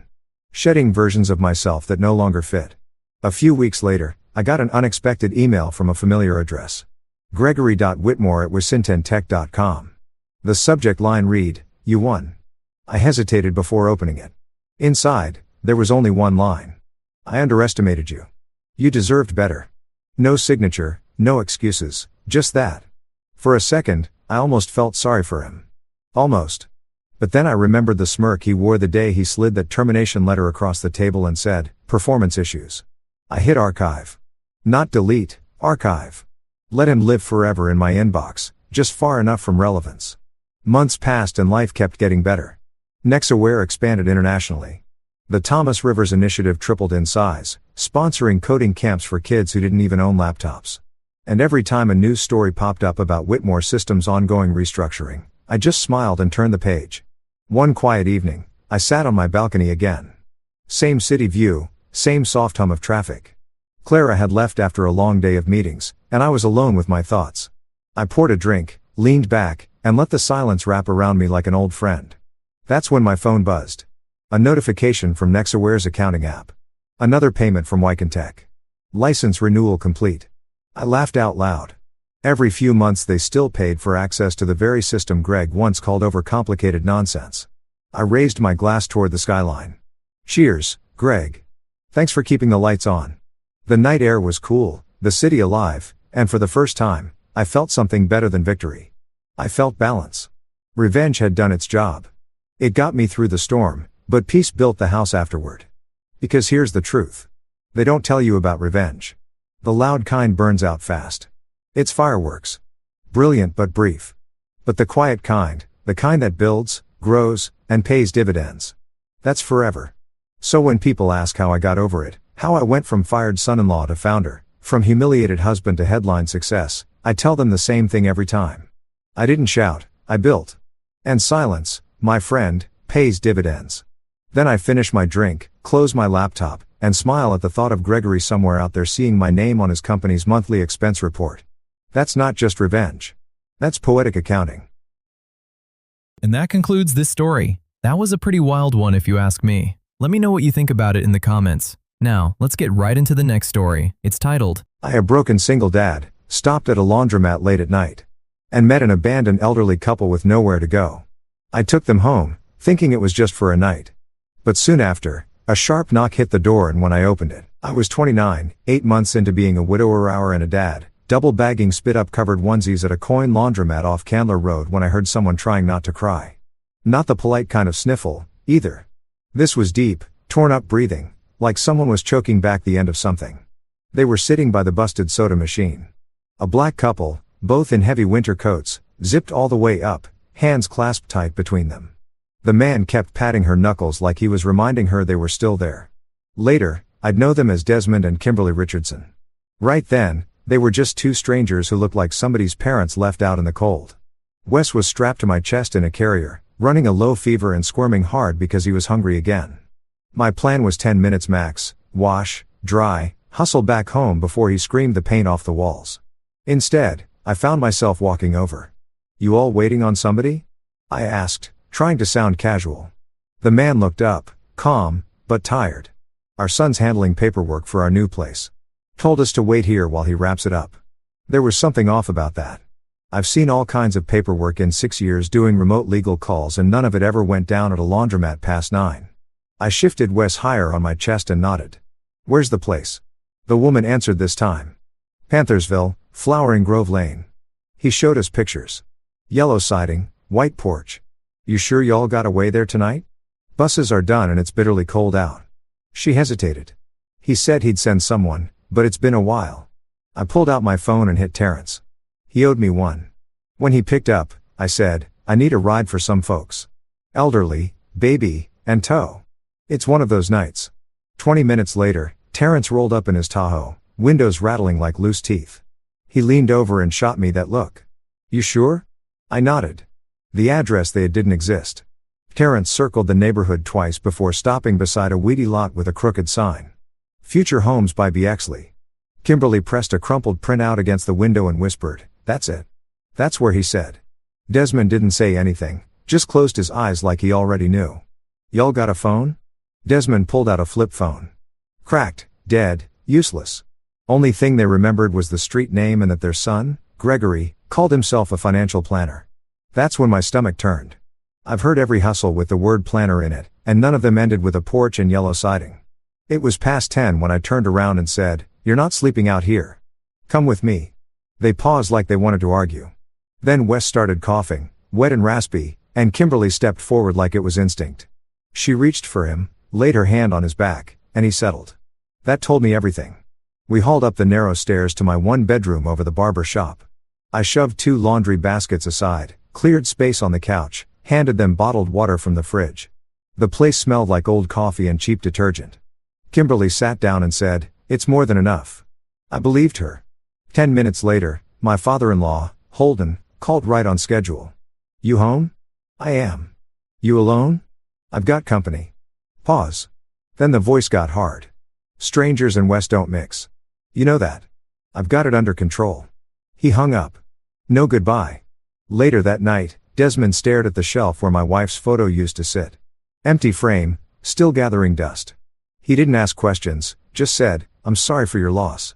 Like he knew exactly when to say it and what it meant. I nodded, walked to the kitchen, and put water on for tea. Morning hit with that busted scrape from my second-hand coffee maker, the one Lena bought before Wes was born because I kept falling asleep on calls. Kimberly was humming real low, just enough to keep Wes calm in his bouncer. I'm not ashamed to say it felt like oxygen. After months of nothing but a baby crying and Holden criticizing me over the phone, her voice was the first sound in a while that didn't make me clench up. Desmond stood near the door, already dressed, back stiff like he didn't know whether to stay or leave. He nodded at me but didn't speak. I asked for paperwork. Anything. A lease, closing statement, envelope, utility bill. They had none of it. Just the old flip phone screen dead and a text thread Kimberly remembered from memory. "Flowering Grove Lane," she said. "South End." Gregory said he handled everything with the seller himself. All we had to do was be ready to move. Desmond added. He told us not to worry about closing. Said he'd wrap it all up fast, off market, save us some fees. I didn't say anything at first. I just grabbed a pen and started writing down everything they could remember. Names, dates, the neighborhood. Then I stepped out into the stairwell and called Pfizer. He picked up like he always did. Calm, direct, no nonsense. I laid it out for him. Elderly couple. Son claimed to be a financial planner. No closing docs. No real address. House doesn't exist. Fisher didn't even pause. Text me their full names. Last known real address, approximate sale date. I'll pull the property index on Monday. Brian, this smells bad. Inside, Desmond sat down on the edge of my couch like the floor might fall out under him. He started talking slow, steady, like he was building a house out of the past. They bought their home in East Lake back in 1987. Paid $62,500. One-story brick, nothing fancy, raised 3 kids there. He'd worked maintenance across Atlanta after a few years at the shipyard in Savannah. He said it like it still mattered, like his labor had weight. He told us it was time to rest, Desmond said. Time to unlock what we earned. I nodded and opened my laptop. Even with rusty access and half-broken portals, I pulled comps in their area. Homes on the same block were going for between $610,000 and $690,000. Some fixer-uppers were north of $600,000 even with outdated kitchens. Desmond looked at me when I told him that. Gregory said we got a respectful offer, $245,000 cash. Said he put that and a home equity line over $400,000 total into investments, something long-term and tax-advantaged. My throat went tight. Did you sign anything? He said he had it handled. Said it was safer that way. We didn't talk much after that. Around 2, I called Terrence again. He drove us back to the neighborhood Kimberly had described. We passed the same crooked construction sign, the same cracked sidewalks. There was only one house with yellow siding, and it was a storage container dressed up with a cheap vinyl wrap. Kimberly stared out the window, blinking like maybe if she looked long enough the real house would show up. Desmond kept shaking his head. He wouldn't do this. He wouldn't. Kimberly didn't correct him. She just put a hand on his shoulder and stayed quiet. Back at the apartment, Holden showed up uninvited, walked in carrying a foil pan like a peace treaty he didn't mean to honor. Baked ZT. Thought you'd be too tired to cook. Thanks, I said. Then came the speech. You need to think long term. Strangers and babies don't mix. Lena would have wanted I cut him off. They're staying a couple nights. That's it. You sure about that? He looked around like the place already smelled different. Not if you want my help. You know how tight things are. You really want to gamble that? He left with the kind of finality that made my teeth grind. Later that evening, my landlord knocked. Mr. Ashford, Vietnamese guy in his 60s with a limp from some accident he never talked about. He handed me the lease, flipped to a paragraph and pointed, "Visitors okay. Tenants need approval. Keep it clean, quiet, no complaints. We're good. Got it." He nodded once and went back downstairs. Monday morning, Pfizer called. The house sold 3 months ago, $232,000. Buyer was a Wyoming LLC with a forwarding address in Buckhead. 2 weeks later, same parcel flipped for $645,000 to another shell. Chain runs through 3 states. One filing in Nevada lists a Gregory R as managing partner. My jaw locked. He told them $245,000. The deed says $232,000. So that's $13,000 off the top before the big flip. Brian, this is fraud. Elder abuse, wire fraud, recording fraud, possibly tax fraud if the IRS ever wakes up. I put him on speaker. Desmond listened, arms crossed, jaw tight. Fisher kept talking. Odds of getting money back, slim, but not zero. If they want to fight it, we need statements, timelines, bank info, and everything they remember. Desmond sat there a long time before saying anything. I worked overtime for 28 years for this. That night, I ordered dinner we couldn't afford. Didn't care.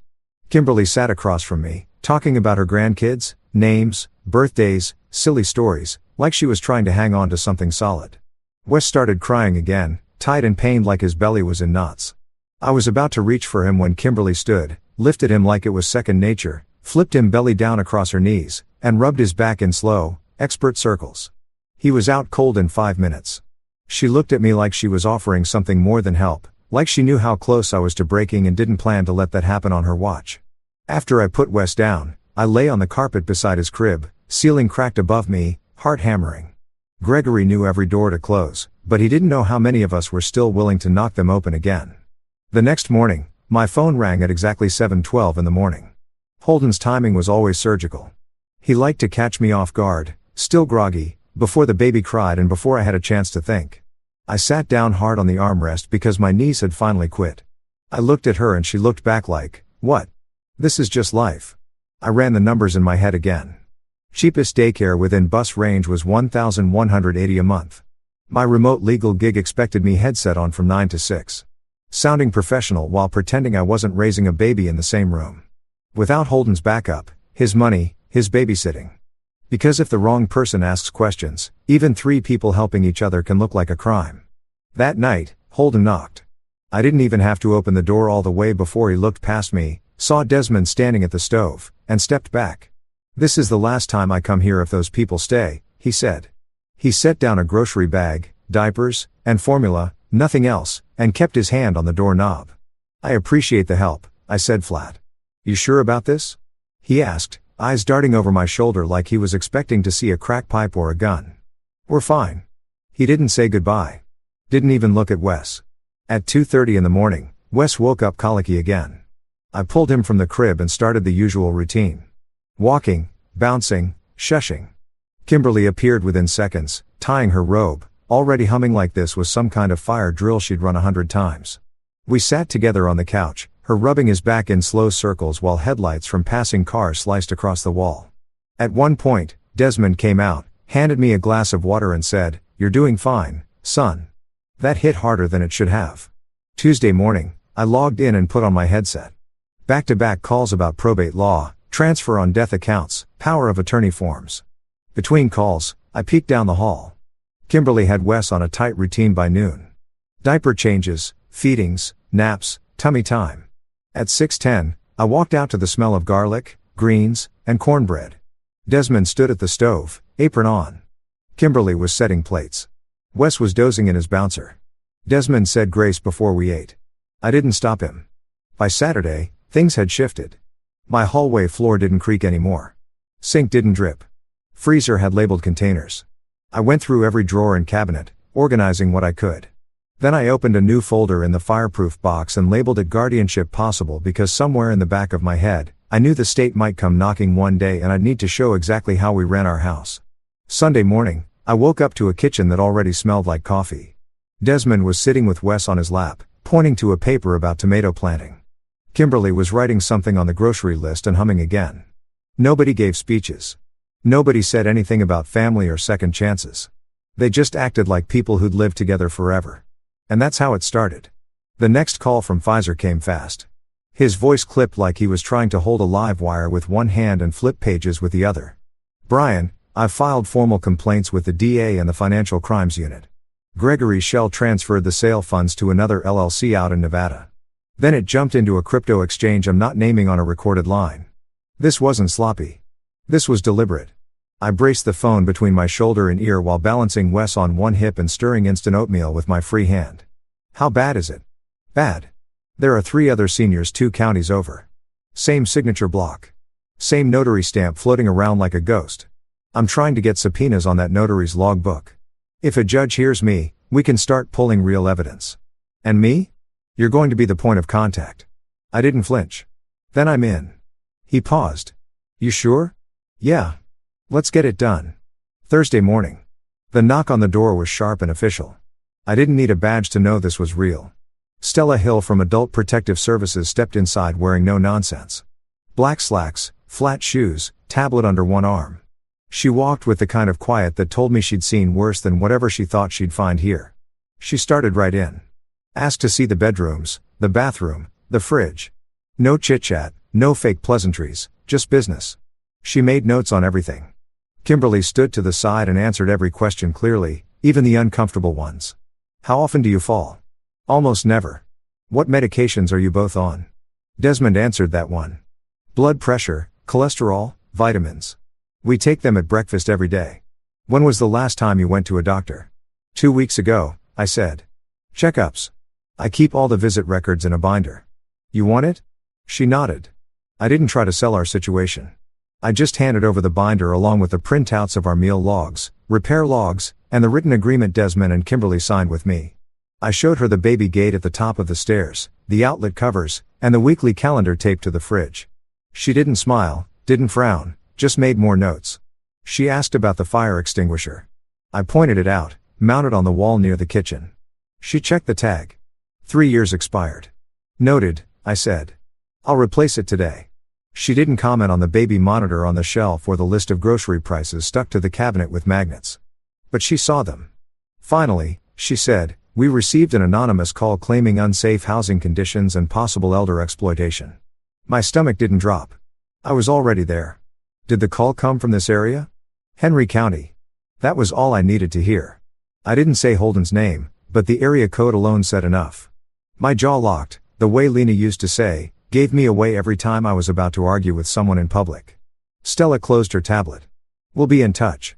When she left, I poured coffee into the chipped blue mug I always used when I felt like I was treading water. My hand shook just enough to splash a few drops onto the counter. Desmond leaned against the wall, arms crossed. "It's not like we're hiding," he said. "No, but people confuse help with control, so we follow the rules. We make a record." That afternoon, Mr. Ashford tacked a laminated notice on the hallway corkboard. Reminder: occupancy limits and visitor restrictions are in effect under Section 7 of all leases. I didn't let it sit. I knocked on his apartment door and handed him Stella's card. "We're under APS review. Everything's documented. No noise, no drama. I'll keep you posted." Ashford looked at the card, then at me. "No parties, no problems. Landlord language for don't make me pick side. Thank you." That was it. But it meant something. That night, I sat on the edge of my bed, staring at an empty text bubble I almost sent to Holden. I wanted to tell him everything about the report, the visit, how I wasn't stupid for trusting people he wouldn't even bother to learn the names of. Instead, I called Pfizer. "Are anonymous call records discoverable? Maybe, if it's relevant in a criminal or civil matter, needs a protective order. You think this one will be?" I looked at the open binder on my lap full of meal logs and receipts and said, "It will." We kept pushing forward. I handled my calls. Kimberly handled Wes. Desmond fixed a leaking pipe under the sink with nothing but a bucket and 3 zip ties. The place ran like a tight little ship. One night after Wes went down, I stood in front of the dry erase board and started writing. I listed my work hours, call blocks, and grocery runs. I drew lines for naps, meal prep, and emergency contact info. Then at the bottom, I wrote in red, "We decide together." I circled it and put the marker down because if someone came asking again, I wanted it in plain sight. This wasn't chaos. It was order. It was family on purpose. Fisher laid it out over the phone like a contractor explaining a complicated roof job. "Temporary emergency limited guardianship by consent," he said. "Narrow scope, 9 months, time boxed, paired with a durable healthcare power of attorney and a supported decision-making agreement. It's the cleanest legal shield you're going to get without a war." I was pacing in the kitchen, phone to my ear, stirring powdered formula with one hand while Wes grunted in his bouncer. "That's a lot of responsibility." "It is," he said. "It also makes you more exposed to a challenge if anyone decides to contest it, but it gives you standing. Right now, you're just the guy with the couch. You need to be the guy with the paperwork." After Wes was down, I sat Desmond and Kimberly at the table. No warm-up, no preamble, just the question. "Do you want me to do this? Do you want legal protection so no one can come in here and take you out of this house unless it's your choice?" They looked at each other, same way they always did when it mattered. Desmond gave a little nod first. Kimberly followed. Desmond said, "We trust you." Kimberly added, "Make it official." That was all I needed. We filed at the DeKalb County Probate Court. I filled out the forms in triplicate, handed over our logs, and stapled every grocery receipt and printout like I was building armor out of documentation. My employer faxed a letter confirming my remote status and my current work metrics. Stella submitted a report. No abuse observed, stable home routine, minor hazards noted and addressed. The hearing was scheduled for a Thursday morning. The courtroom was small, quiet, smelled like old wood and coffee. Judge Lyle sat on the bench in a simple black robe, glasses low on her nose, no nonsense in her tone. She read through the petition, then looked straight at me. "Mr. Lewis, do you understand what you're asking to take on?" "Yes, Your Honor. This guardianship does not make you their child, their owner, or their savior. It makes you their legal point of responsibility. Are you prepared to carry that?" "Yes, ma'am." She turned to Desmond and Kimberly. "Where do you want to live?" Desmond didn't even hesitate with Brian and Wes. Kimberly smiled like she was holding back tears. "I take care of the boy. He takes care of us." That was all it took. Judge Lyle signed the order. 9-month emergency limited guardianship by consent with quarterly written updates and home visits every other month. The concurrent health care power of attorney and supported decision-making agreement were acknowledged and entered into record. Stella didn't raise any objections. She nodded once like she already knew how this would go and just wanted to see if we could stick the landing. Outside the courthouse, I saw Holden standing on the sidewalk. He didn't come in, but he made absolutely sure I saw him. "You're in over your head," he said. I didn't answer. There was nothing left to explain to a man who thought giving me a bag of diapers made him a co-parent. Fisher leaned over as we walked toward the car. "By the way," he said, "I got the phone records under seal. If we need it, we'll use it." He didn't say Holden's name, but I saw it in his eyes. I filed that knowledge away like a spare key. Not something to use, something to keep. That night, Kimberly made a pot of stew like we'd won the lottery. Desmond fixed the bathroom fan that had been whining since March, like it was a celebration project. Wes slept 6 hours straight for the first time since he was born. I wrote it on the dry erase board like it mattered as much as a court order, because in this house, it did. Next morning, my supervisor pinged me with a vague message about metrics. Thanks for the update. Please be mindful of client response times. HR speak for don't let your personal life bleed into the call queue. I replied politely, explained the court appointment, then doubled down on my schedule. I couldn't afford to slip. There's always a meter running somewhere, and you'd better know which one gets you paid. We printed the court order, slid it into a plastic frame, and stuck it on the bookshelf under the photo of Lena holding Wes in the hospital, just in case anyone official ever walked in asking who was in charge and what our arrangement looked like on paper. Underneath the frame, I stuck a yellow sticky note that said, "We choose each other." Because that's the only reason any of this held. Kimberly said it best when she poured coffee the next morning. Same old chipped mug from my bottom cabinet. I don't know what people think a family is, but this is one. Paper or no paper.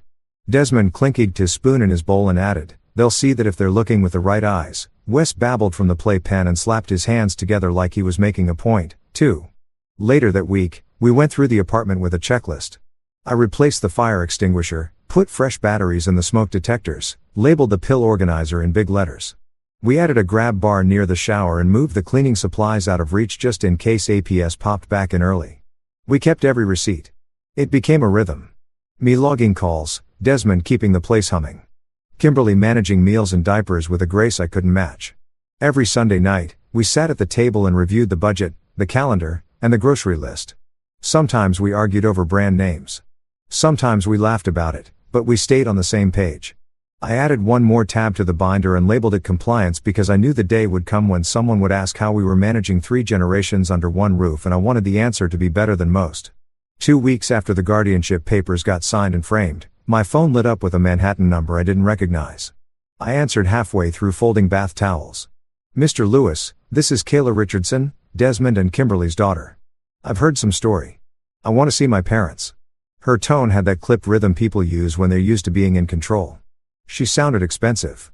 I told her I'd ask Desmond and Kimberly first. That didn't go over well. I think it's important they hear from their actual family, not someone who stepped in. I didn't engage. "They'll decide," I said, and hung up. That evening, I told them. Desmond looked calm. "Invite her," he said, like it was nothing more than letting someone in for dinner. Kimberly stared down at the grocery list in her lap. At first, she just said, "I'm not ready."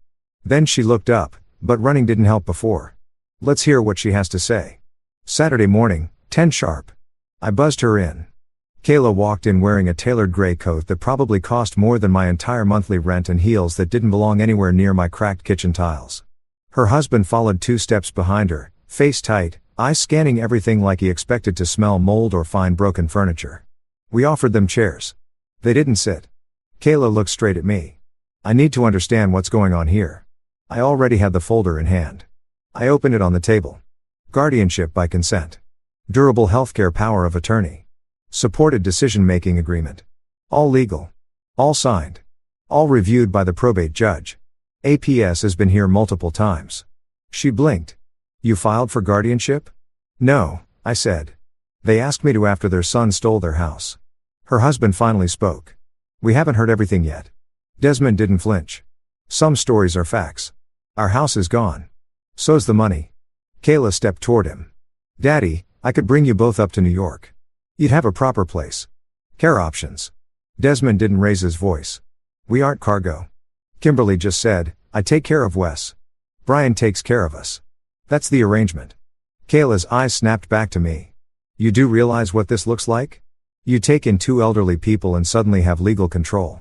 This feels like trauma bonding, not caregiving." I didn't react. Didn't need to. They left not long after. I walked them out without saying much. And the moment the door closed, I felt it. That gut sense that this wasn't over. 4 days later, Fisher called. His tone was surgical. "She filed." "Where?" "Wake County. Petition to transfer guardianship, alleging coercion, medical neglect, inadequate housing, lack of experience. Ceased APS and signed with a firm that likes to write motions that sound like press releases." "Okay." I said, "What now?" "We fight it. I need photos, logs, statements, receipts, records of everything. Meals, meds, doctor visits. Document your routine like you're writing a training manual. I got to work. Nights after Wes went down, I built binders, meal logs, med logs, photos of the faucet Desmond fixed, the shelves Kimberly organized, the labels on every cabinet. I added a letter from my supervisor confirming I was in good standing through the quarter. I got one from Wes's pediatrician noting improved sleep patterns and weight gain. Neighbors gave statements about the quiet, clean apartment and how often they saw Desmond walking Wes around the block. Stella came for another home visit the following week. She didn't say much. Measured the hallway, tested the outlet covers, checked the fridge. Kimberly was holding Wes when Stella looked over. He reached for her. No crying, no hesitation. Stella watched them a beat longer than she needed to. Her final note read, "No observed neglect or exploitation, stable environment, cooperative reporting." Typed like a spreadsheet entry, but I read between the lines. The courtroom was colder than I expected. Kayla sat with 2 lawyers and a psychologist wearing a navy blazer and that academic look. That means he's about to say a lot without saying anything useful. He talked about rescuer dynamics and vulnerability thresholds and said Desmond and Kimberly were in a compromised emotional state post-housing loss. Fisher stood and asked, "Did you find evidence of cognitive impairment?" "No." "Any observed emotional manipulation or abuse?" "No." "Any evidence they want to leave?" "No." That was enough. Kayla spoke next. She cried, hands folded on the table. Said she loved her parents. Said she was just trying to do right. Said she'd been overwhelmed and caught off guard when she heard about what happened with Gregory. I didn't hate her. I've seen what guilt does to people when they show up late and don't know how to say sorry. Fisher didn't tear her down. He walked the judge through everything. The logs, the schedules, the emergency plan, the APS letters, the signed agreement, and finally, he repeated the question Judge Lyles had asked at the first hearing. "Where do you want to live?" Desmond answered first. "With Brian and Wes. That's our choice." Kimberly nodded. "I have a role here. I matter here. That's all we ever wanted." Then came the twist. Fisher pulled out a sealed envelope and handed it to the clerk. "Your Honor, with permission, I'd like to submit phone record documentation we obtained under protective order." Lyles waved it forward. Pfizer continued. "This is the origin of the anonymous APS call that triggered the first welfare check. It came from a Henry County number registered to Holden Morris, my client's father-in-law." The air thinned. Everyone in the courtroom felt it. I didn't look back. I didn't need to. I knew Holden was sitting behind me. Judge Lyles did glance that way just for a second. Kayla's face changed, not anger at me, but something sharper, like she realized someone had tried to blow up a house from the outside without caring who was inside. She looked at her husband, then her parents. Desmond didn't gloat. He just folded his hands and stared at the table. Judge Lyles ruled the transfer denied. She reaffirmed my guardianship, ordered quarterly reviews, kept the home visit schedule. Then she looked right at Kayla. Distance does not equal care, and not showing up doesn't disqualify someone from being family. But showing up late means learning to follow, not lead. Outside the courthouse, Kayla stood beside me while her husband waited at the car. She said, "I was wrong about you." I shrugged. "You were scared. So was I. I'm going to try to be better." "I hope you do. This world's already hard enough." That night, Holden called. I didn't pick up. His message said, "I only did what I thought was right for Wes." I deleted it. Sometimes the only revenge you need is a quiet house and a locked door he doesn't have a key to. The job offer came out of nowhere. A recruiter from a mid-size Raleigh firm reached out through LinkedIn. Client intake and compliance work, fully remote, flexible scheduling. Salary that made me stop and reread the email 3 times. Benefits I didn't think people like me got: caregiver support stipend, FMLA aligned leave, quarterly wellness credits. I forwarded it to Pfizer and asked if it looked legit. He replied 5 minutes later. "This is the kind of boring paperwork that saves lives. We packed the apartment in 4 days." I emailed Stella the forwarding address and filed for guardianship registration in North Carolina under WAGPIA, the Uniform Adult Guardianship and Protective Proceedings Jurisdiction Act. I had to look up what all those letters stood for twice. We moved in early fall into a tan rental with chipped siding and a backyard full of bald patches and possibilities. The swing set was secondhand. The tomato cages rusted, but it was ours. 30 days after we arrived, the Wake County Court accepted our filing and converted the DALB emergency guardianship into a standard limited one with the same scope and schedule. Quarterly updates, home visits every other month, no surprises. Within the first week, The church ladies on the block dropped off casseroles and banana bread like we'd been voted into a club. Mr. Given across the street walked over with a tiller and said, "I heard y'all garden." Then left it without asking names. Kimberly found a book group at the public library that met every Wednesday. Desmond stumbled into the community garden behind the fire station and by the second meeting was running the tool shed. Wes started saying gamma and throwing himself into Kimberly's arms like she was the sun. When I saw that, I stepped out on the porch and blamed the pollen in my eyes, even though it was October. We met Susan at Wake Med after Desmond's blood pressure spiked from stress during a grocery run. He'd gone pale and dizzy in the bread aisle, and I drove him straight in. She was the nurse in triage, calm, even sharp. Asked about his shipyard years in Savannah like it was the most interesting thing she'd heard all month. She walked Desmond through breathing techniques, adjusted his meds without fuss, and told him to watch his salt. I told her our situation, guardianship, grandkid, legal mess, old grief still in the walls. She didn't flinch, just nodded and said, "Sounds like you're doing more than most people who claim to have it together." We kept it slow. A few dinners, some long walks, nights where she helped cut Wes's food into bite-sized pieces without making a show of it. She asked Kimberly about her favorite hymns, let Desmond explain his tinkering rituals with anything that buzzed or blinked. She never talked down, never danced around. She treated them like the point, not the obstacle. Then Holden filed for grandparent visitation. Claimed I was alienating him from Wes. Claimed I'd made unilateral decisions without proper familial involvement. Mediation was required by the court. Pfizer was ready with the sealed phone records from the Georgia case. The mediator reviewed them in private, came back from caucus, and said, "Mr. Morris, we strongly advise withdrawal." Holden didn't look at me when he signed the dismissal. Kimberly taught Susan the chamomile trick for colic. Susan taught Kimberly how to take blood pressure without pinching skin. I sat on the couch one night while they swapped notes like old friends trading recipes. And I knew I didn't need to steer this ship. I just needed to stay out of the way when it was running right. Kayla started calling every Sunday. Sometimes she asked about Desmond's blood work or Kimberly's new books. Sometimes she just listened while Wes babbled about trucks. She didn't try to move them, didn't challenge anything. One time she sent a box of thick winter coats and a handwritten card that said, "Stay warm. Love you," they said. "Thank you," she said she'd call next week. And she did. Fisher emailed one morning with a subject line that just said, "When kind of." He'd gotten a civil default judgment in a Georgia court. One of Gregory's shell companies failed to answer. The court ordered $38,400 in restitution. We never saw a cent, but the judgment sat in the system like a sign on the door. This happened, and the court agrees.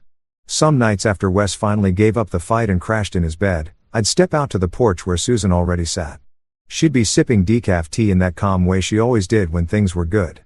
"But you still couldn't relax. Your wound tight again," she said once. I nodded, still waiting for the next shoe. She looked at me over the rim of her cup. "We'll tie the laces together." Corny, but it worked. I exhaled and let it be quiet for once. We wrote a new family agreement on better paper with firmer language. Same core deal, housing, and legal help in exchange for child care, meals, and home maintenance. But we added Susan as a witness and added clauses about medical emergencies and short-term absences. Everyone signed. Kimberly stuck it on the fridge under a carrot-shaped magnet. If you walked into our kitchen, you knew exactly how our house ran. Nothing fuzzy. No, maybe. That winter, Wes learned to put on his own boots. Desmond painted garden stakes in the garage. Kimberly organized every spice jar in alphabetical order and started leaving notes for Susan with grocery shortcuts. I finished my onboarding at the new firm and got my first paycheck that had 4 digits before the decimal point. Susan and I weren't rushing anything, but the pieces were starting to line up. Her, me, this house, this mess, this family that didn't start with blood, but certainly didn't need it to function. We weren't saving the world. We were just keeping a steady routine, taking turns, and making sure everybody had a warm meal and a reason to wake up the next day. That's more than most people get. Desmond collapsed in the garden on a Tuesday afternoon. One second he was laughing with Wes over a crooked tomato cage. The next he was face down in the dirt. No warning, no sound, just gone from upright to not. I called 911 before I even finished saying his name. EMS was fast. 3 medics, efficient and calm, like they'd done this drill 1,000 times. Kimberly rode up front and I followed in the car. Wes strapped in the back seat, holding a stuffed rabbit like a lifeline. The cardiologist laid it out straight. Severe coronary artery disease. 3 blockages. A bypass recommended. Survival odds are in the mid-60s, he said. And it didn't matter how soft his voice got. 60% means nothing when the person on the table is your whole house's foundation. The kids showed up quick. Kayla flew in from New York on a red-eye. Gary drove over from Durham and Cynthia came up from Columbia with her suitcase still half-zipped. Nobody yelled. Nobody argued. Susan kept the tone calm and the questions practical. I signed the admissions as legal guardian. They signed the family consents. The surgeon came in, shook everyone's hand, and said, "We proceed in an hour." 6 hours later, the nurse came out with that sentence everyone waits for and fears in equal parts. He made it. Susan counted respirations while they wheeled him past, explained the machines and tubes, and how the sedatives would wear off slow. Kimberly sat in the corner clutching a rosary a neighbor had pressed into her hand. I didn't pray. I haven't since Lena died, but I didn't stop her either. Recovery was slow. Hospitals are made of clocks and wires and second guesses. A month passed in beeps and blood draws. Susan coached his breathing like a drill sergeant with a soft voice. I learned drug names that still twist my tongue.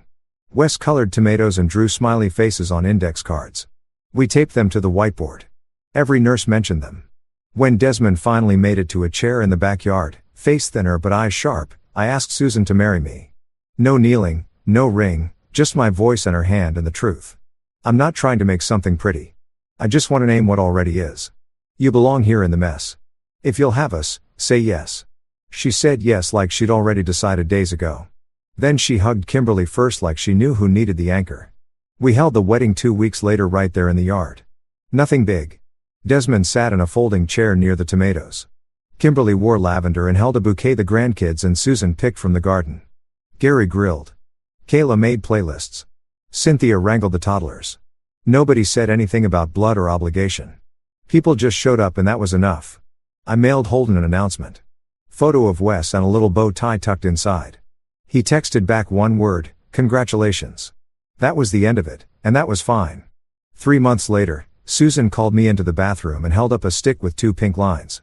I sat on the edge of the tub like the air had been punched out of me. She looked nervous until I laughed and said, "All right, then. Guess we build again." Dr. Q said it was a girl. We named her Ingrid after Susan's grandmother on her mother's side. Not Lena's name, not her place. That wasn't the point. We were building, not replacing. Kimberly cried. Desmond got out his graph paper and started sketching plans for a cradle. Wes ran laps around the kitchen, shouting, "My sister." Like he just won a prize he had no idea how to handle, but loved anyway. Ingrid came on a quiet morning in spring. Susan slept while Kimberly rocked the baby in the front room, humming that low hymn she always defaulted to when things were just too big. Desmond ran his fingers over the cradle rails. They were sanded smooth and curved like a boat hull. He said, "That'll hold." And I knew he wasn't just talking about the wood. The house changed again. Noisier, tighter, full. Susan went back to shifts after 8 weeks. And I shifted my headset hours to early mornings and late evenings. Kimberly kept a wall calendar that could have run air traffic control. Desmond became the baby's personal mechanic, adjusting her seat buckles, fixing loose buttons, muttering boat stories into her ear while she giggled like she understood every word. I'd tuck Wes in, rock Ingrid to sleep, and sit on the porch like a man who had finally run out of emergencies. Some nights I'd say, "We did all right today." Susan would say, "We did." And that was all I needed. It started with small things. Kimberly putting salt in her tea, asking me twice if it was Tuesday when it was Saturday. Calling Wes Darrell, a name none of us knew. Then one morning, she looked straight at me and asked where Brian was. I said, "Right here." And her eyes watered before she smiled and said, "Well, you look taller today." The doctor didn't sugarcoat it. Early stage Alzheimer's, progression unknown, could be slow, could be sudden. We needed to prepare the house and ourselves. We labeled everything. Cabinets, drawers, pill containers. Susan made big laminated calendars with color-coded stickers. We added a daily walk to the routine. Some mornings, Desmond just stood in the kitchen holding a mug like he'd forgotten why he came in. Susan started writing short notes that began, "Hi, Kimberly, it's morning," and taping them to the fridge. Good days still came. She beat me at cards more often than not. Laughed until she cried over some joke Wes made with a banana peel. Then there were days she stared out the window and didn't recognize the garden she once ruled. One afternoon, she wandered halfway down the block before Desmond found her. He didn't panic, just walked beside her, talking soft like it was any other Tuesday. She died in her sleep on a Sunday. 78 years old. No drama. Just didn't wake up. The church ladies filled the yard. Desmond wore the same jacket from our wedding. Kayla stood beside Susan holding Ingrid, who had no idea what was happening, but smiled anyway. Gary and Cynthia flanked their father and didn't say much, but their arms stayed tight around him the whole time. Afterward, the house got quieter than I liked. Not empty, just hollow. Desmond moved like a man carrying a heavy box with both arms, careful, slow, never asking for help. He still watered the tomatoes, still wiped the counters, but the pace was different. Then 2 years after we buried Kimberly, 7 years after Gregory went down for the fraud, he showed up. It was a Tuesday again. He stood on my porch in a worn gray shirt and jeans that didn't fit right. Gaunt, grayer, eyes dull but focused. He said, "I'm not here to beg. I just need to say it to them, not to you. I know what I did. I could have closed the door. Believe me, it crossed my mind. Instead, I told him, wait here." Desmond was at the table teaching Wes how to flip pancakes without scratching the pan. I said the name. The spatula dropped and the air changed. He didn't speak, just nodded and followed me out back. We sat them on the porch, gave them space. Susan stayed inside. I didn't eavesdrop. I watched faces. I saw pain, anger, a pause so long I thought someone might walk off. Then something shifted, a slow, heavy peace that came like tired acceptance. They came back inside and ate breakfast together. Gregory cried while chewing. Said, "Thank you." Like it hurt to say out loud. Desmond didn't smile, but he looked lighter somehow, like the box he'd been carrying shifted to one arm. Gregory started coming once a month. Never stayed long. Brought bad cupcakes, dented toy trucks, the kind you get from a gas station rack. Desmond told him flat. "Keep your money. If you want to fix anything, show up." Gregory nodded and he kept showing up. Later that year, Desmond called me into his room. His face was calm. "Still," he said, "Doctor used the phrase palliative goals today. Said we're past tuning up the engine." I didn't say anything. He added, "When I go, I want you to keep Gregory close. Not like a son. Just don't let him vanish again." "He doesn't need a second hole to fall into," I said. "I'd try," he said, "promise." And I did. We moved his chair to the window so he could watch the yard. Ingrid ran like the ground belonged to her. Wes followed. Desmond watched and said, "That's good." Every time they touched the fence. Never said what he meant by it. Didn't need to. He died that fall right there in that chair. My hand in his right. Gregory's in his left. Quiet like someone clocking out at the end of a long solid shift. I'm not big on speeches, but some things deserve straight talk. When I walked into that laundromat in Atlanta, I was barely hanging on. Young, widowed, bone-tired, mad at the world, and scared out of my mind to be alone with a baby and my own thoughts. I thought I was giving 2 strangers a ride. What I got was a family I didn't know I was missing. From that first night to the day we buried Desmond, it was 9 full years, not perfect years. But full. That's what matters. We never beat Gregory in court like some kind of legal movie. There wasn't a big payout, no secret bank account stashed under his mattress. But there were indictments, a conviction, restitution orders with no payout, but black ink that told the truth. And better than any of that, he had to look Desmond in the face and ask for a seat at a table he once tried to burn down. Holden's payback came in a smaller form. When he tried to file for grandparent visitation, Fisher slid the sealed APS phone record across the mediator's table without a word. Holden stared at it, then said he was withdrawing his petition. I kept the old voicemail he left. I did what I thought was right for Wes and never listened to it again. Wake County APS picked up the file after we moved. Stella from Georgia forwarded her report and walked the new caseworker through our situation on the phone. About a year later, she came by during a personal trip. She stood on our porch, looked in through the screen door, and said, "You kept it steady." I said, "We keep lists." She smiled, shook my hand, and left it at that. She didn't say sorry, and I didn't ask her to. Susan and I had Ingrid for a while. While the house sounded like cartoons and pots clanging and too much cereal spilled on linoleum. Wes grew fast, 12 now, and still calls Desmond Grandpa in his stories. Still says Grandma when he explains the chamomile trick to his little sister. The photos on the wall do the rest. Kayla kept calling. Gary and Cynthia showed up again the Thanksgiving after the funeral. They brought pie, offered to help fix the fence, and asked questions that came from a good place. Nobody used the word forgiveness.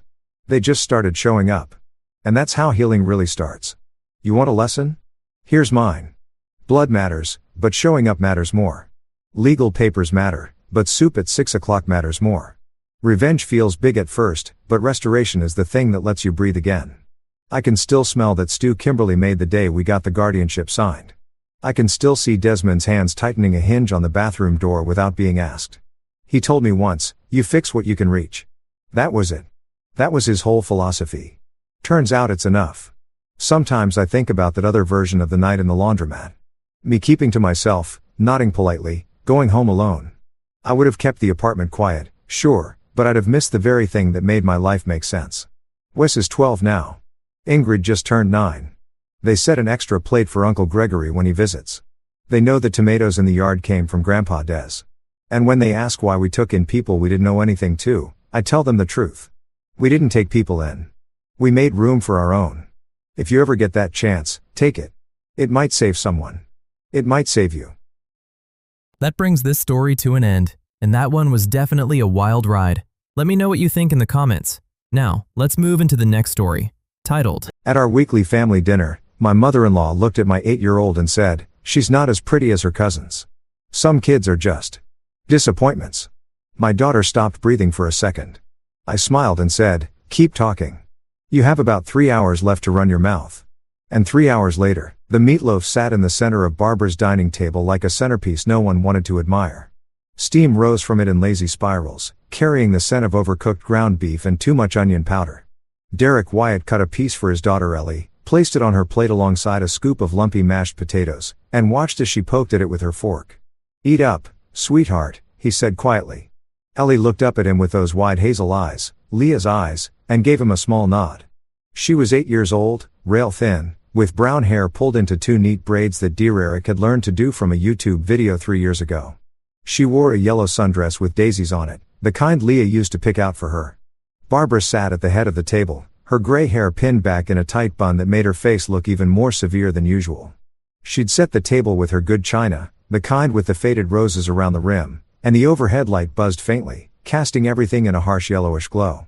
Dear Eric's younger brother Tom sat across from him already halfway through his second helping while Tom's wife Jennifer picked at her salad and avoided eye contact with everyone. This was the routine. Every Sunday evening, Derek drove the 20 minutes from his house to Barbara's ranch-style home in the quiet part of Crestwood, North Carolina, because that's what Leah had asked him to do. "Take care of my mother," she'd whispered in the hospital, her hand trembling in his. "Promise me," he promised. For 3 years, he kept that promise. "How's school going, Ellie?" Jennifer asked, her voice bright and artificial. "It's good," Ellie said softly. "We're learning about fractions." "That's wonderful," Jennifer said, though her attention had already drifted back to her phone. Tom shoveled another fork full of meatloaf into his mouth. "This is great, Mom. You still got it." Barbara didn't smile. She was watching Ellie with that expression dear Eric had come to recognize over the months. A flatness in her eyes, a tightness around her mouth. It was the look she reserved for things that disappointed her. "Your cousins were here last weekend," Barbara said suddenly, her voice cutting through the murmur of conversation. "Emily and Rachel, such beautiful girls. Emily's already won 2 beauty pageants this year." Dear Eric felt his jaw tighten. He set his fork down slowly. "That's nice," he said evenly. "They're smart, too." Barbara continued, still looking at Ellie. "Emily's reading at a 6th grade level. And Rachel plays piano. She's very talented." Ellie's shoulders had started to curl inward, making her look even smaller in her chair. "Ellie's doing great in school," dear Eric said, his voice firm. "Her teacher says she's one of the top students in her class." Barbara waved her hand dismissively. "Oh, I'm sure she tries." The room went quiet except for the buzz of that overhead light. Tom cleared his throat uncomfortably. Jennifer suddenly became very interested in her water glass. Dear Eric watched his daughter's face. Ellie was staring down at her plate now, her hands folded in her lap, her body language screaming what she couldn't say out loud. "I want to disappear." "She's not as pretty as her cousins," Barbara said flatly, as if she were commenting on the weather. "Some kids are just disappointments." The word hung in the air like smoke. Dear Eric felt something crack inside his chest. Not break. He broke in 3 years ago when Leah died. This was different. This was the sound of the last thread of patience snapping. He lifted his head slowly and looked at Barbara. Really looked at her, at this woman he'd paid for, supported, enabled, all because his wife had loved her and asked him to take care of her. This woman who had never once said, "Thank you," never once acknowledged what he'd sacrificed, never once showed an ounce of warmth to the granddaughter who'd lost her mother. Dear Eric smiled. It was a careful smile, controlled and practiced. The kind he used in business meetings when someone was about to get fired and didn't know it yet. "Keep talking, Barbara," he said calmly. His voice was quiet, almost pleasant. "You've got about 3 hours left to run your mouth," Tom laughed nervously. "Derek, come on, man." 3 hours, Derek repeated, still smiling. He reached over and gently placed his hand on Ellie's shoulder. "Finish your dinner, sweetheart. We're leaving soon." Barbara's eyes narrowed. "What's that supposed to mean?" Derek didn't answer. He took another bite of meatloaf, chewed slowly, and let the silence stretch out. Jennifer had gone pale. Tom was looking between Derek and Barbara like he was watching a tennis match. "You can't seriously be upset," Barbara said. "I'm just being honest. The girl needs to know." "Her name," Derek interrupted, his voice dropping lower, "is Ellie. And you just called my daughter a disappointment to her face." "Oh, for heaven's sake." Derek stood up. The chair scraped against the linoleum floor loud in the sudden quiet. "Come on, I'll get your jacket." Ellie didn't need to be told twice. She slid out of her chair and hurried toward the coat rack by the door. "You're being ridiculous," Barbara said. But there was something uncertain in her voice now. "I was just 3 hours," Derek said again. He pulled his car keys from his pocket. "That's how long you have left to enjoy the life I've been paying for." He walked out without looking back. The drive home was quiet except for the hum of the engine and the occasional rush of air as other cars passed them on the highway. Street lights swept over the windshield in steady pulses. White, yellow, like a heartbeat. Derek kept his hands at 10 and 2, his breathing controlled, his mind already making calculations. In the rear-view mirror, he could see Ellie curled up in her booster seat, her eyes closed. She wasn't asleep. He could tell by the way her eyelids fluttered, but she was pretending to be. And he let her have that. The anger hadn't faded. It sat in his chest like a hot coal, steady and constant. But Derek had learned a long time ago how to use anger, how to let it fuel him instead of control him. 3 years. 3 years of bending over backward for Barbara. 3 years of writing checks and making sacrifices and gritting his teeth through her casual cruelty. He paid her car note every month, $387 like clockwork. He'd covered her supplemental health insurance when Medicare wasn't enough, $240 a month. He'd contributed $4,000 toward her knee surgery last year when she'd claimed she couldn't afford it. He'd send her help. Money every few months, $1,500 here, $300 there. Whenever she called with some crisis or another, and for what? So she could call his daughter a disappointment. Derek's hands tightened on the steering wheel. He glanced in the rear-view mirror again. Ellie had opened her eyes now. She was staring out the window at the passing trees, her expression blank. "Daddy," she said quietly. "Yes, sweetheart. Am I pretty?"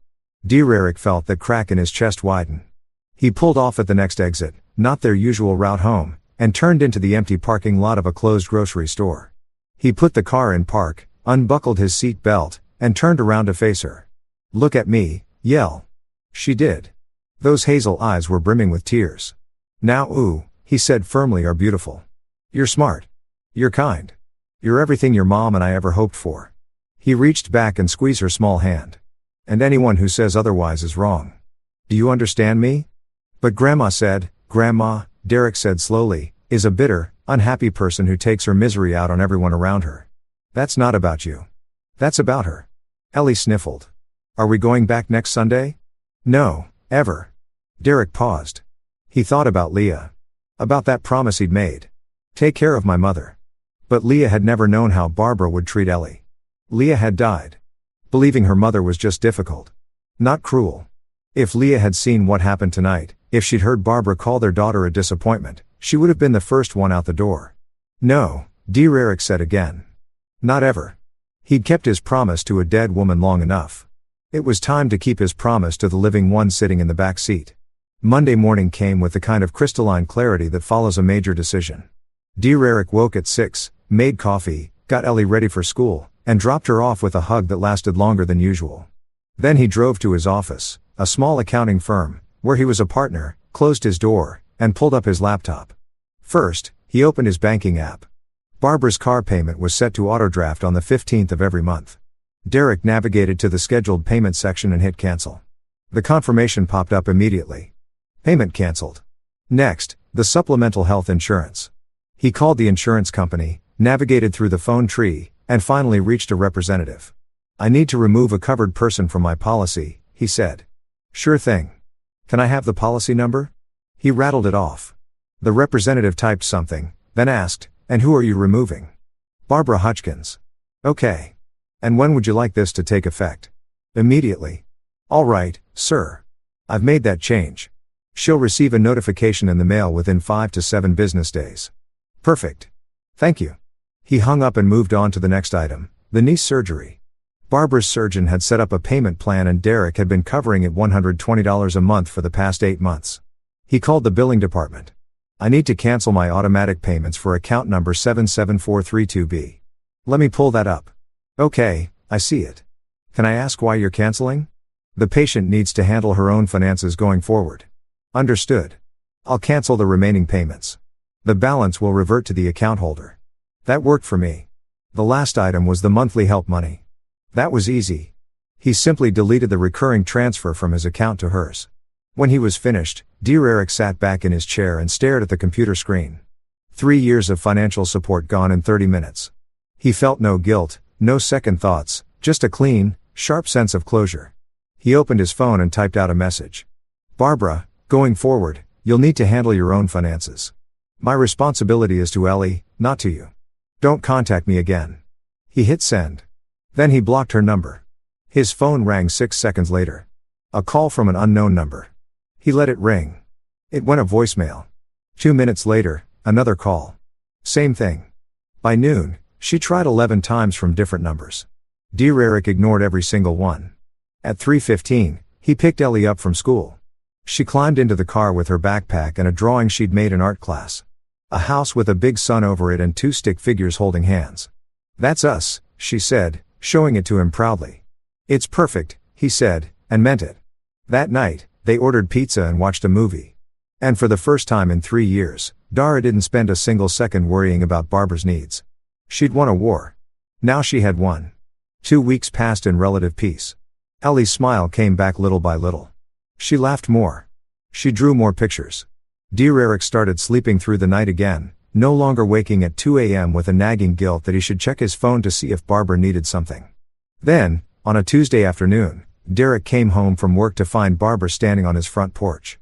She was wearing a navy blue pantsuit that looked like she'd borrowed it from someone else. Too big in the shoulders, too long in the sleeves. Her hair was down for once, framing her face in a way that made her look older and somehow more fragile, but her eyes were hard. We need to talk, she said. Derek closed his car door slowly. No, we don't. Yes, she insisted, stepping forward. We do. You can't just cut me off like that, Derek.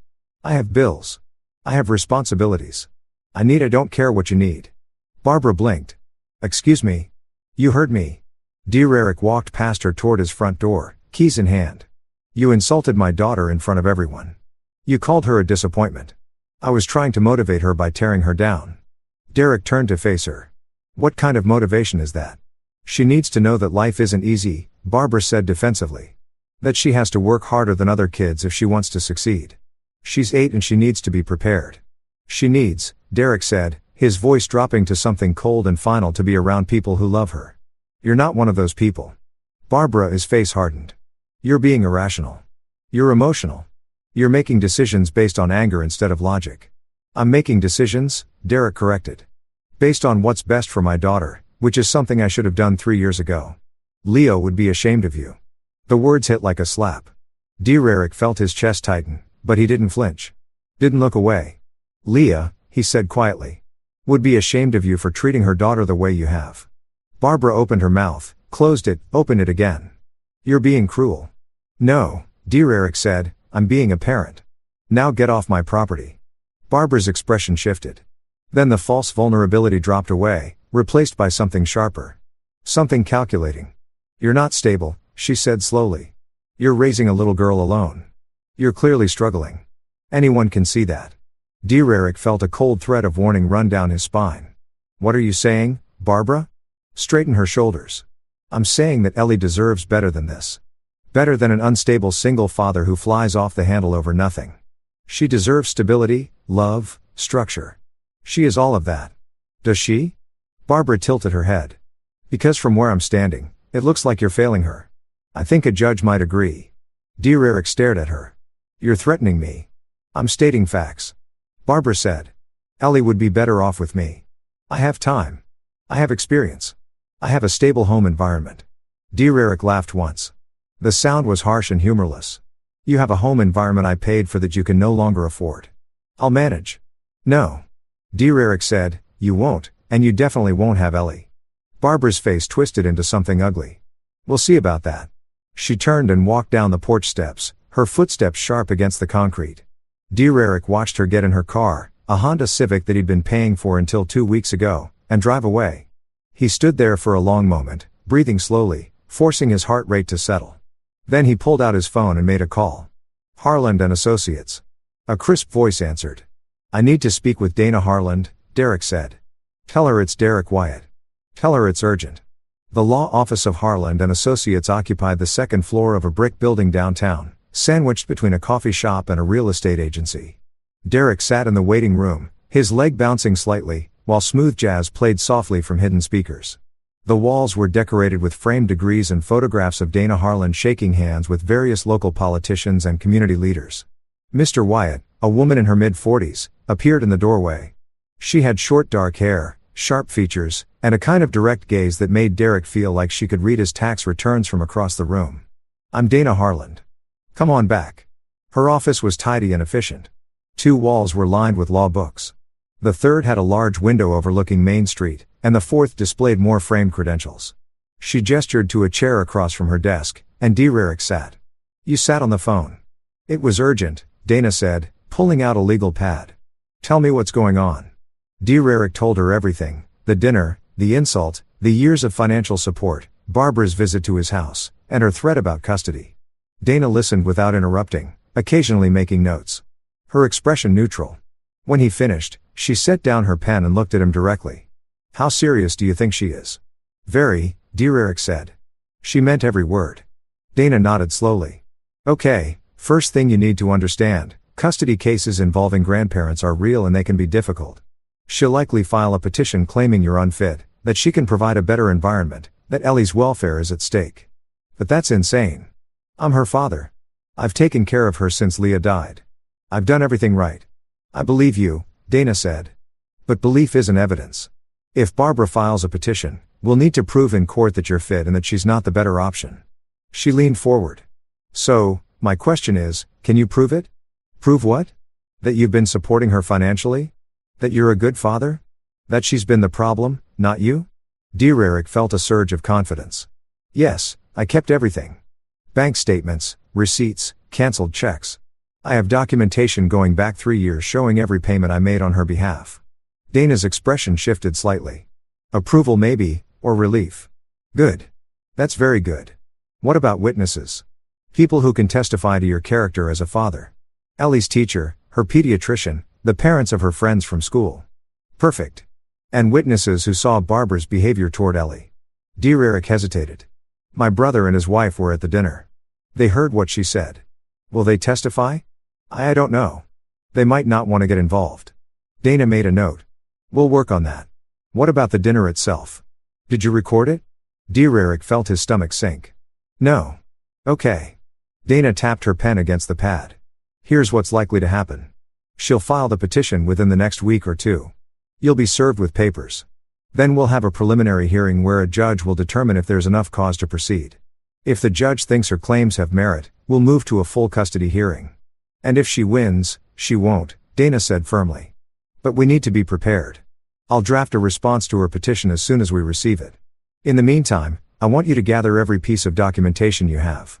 Bank records, medical records, school records, photos, emails, text messages, anything that shows you're responsible, involved parent. I can do that. One more thing, Dana said, do not engage with her. If she contacts you, don't respond. Don't argue. Don't defend yourself. Everything from here on out goes through me. Dear Eric nodded. Understood. He left the office feeling simultaneously better and worse. Better because he had representation, worse because the situation was now officially real. The petition arrived 5 days later. Derek found it tucked inside a manila envelope that had been left on his doorstep by a process server. He opened it standing in his kitchen, Ellie at school, the house quiet except for the hum of the refrigerator. Petition for emergency custody. Barbara Hutchins, petitioner versus Derek Wyatt, responded. His eyes scanned the document. Each line felt like a punch. Petitioner alleges that respondent is emotionally unfit to care for the minor child. Petitioner alleges that respondent is financially irresponsible and has failed to maintain stable housing and employment. Petitioner alleges that respondent exhibits erratic and threatening behavior, creating an unsafe environment for the minor child. Petitioner requests temporary custody pending a full hearing. Derek read it twice, then a third time. The lies were so blatant, so absurd that part of him wanted to laugh, but another part, the part that had watched Leah die and knew how quickly life could fall apart, felt a spike of genuine fear. He called Dana immediately. "I got the petition," he said. "I'll be there in an hour. Don't do anything until I arrive." She showed up with a leather briefcase and a grim expression. They sat at his kitchen table, the petition spread out between them. "This is aggressive," Dana said. "She's claiming you're unstable, broke, and dangerous. She's asking for emergency custody, which means she wants Ellie placed with her immediately while the case is pending. Can she do that? A judge could grant it if they believe there was an immediate risk to Ellie's safety. But based on what you've told me and what I'm seeing here, that's unlikely." She pulled out her own legal pad. "Let's go through this point by point. She claims you're financially irresponsible. Can you prove otherwise?" Derek pulled out his laptop and opened his banking records. "I have 6 months of pay-ups. My mortgage is paid on time every month. Utilities never late. I have a retirement account. College savings for Ellie emergency fund. Perfect. She claims you're emotionally unstable. Witnesses? Like I said, Ellie's teacher can testify. So can her doctor. I can get letters from neighbors if needed. Do it. Get as many as possible." Dana made notes. "She also claims you threatened her. Did you?" Derek thought back to that night on his porch. "I told her to get off my property." "That's it. Good. Stick to that story." Dana flipped the page. Now about her claims that she can provide a better environment. "You said you were paying for her car, insurance, medical bills." "Yes. All of it. And you stopped 2 weeks ago." "Correct." Dana smiled slightly. "So, she's claiming she can provide stability while simultaneously relying on you to pay her bills. That's a contradiction we can exploit." She closed her notebook. "Here's what we're going to do. We'll file a response denying all her allegations and countering with evidence of your fitness as a parent. We'll also include your documentation showing that you've been supporting her financially, which undercuts her claim of stability. The preliminary hearing is in 10 days. We'll be ready."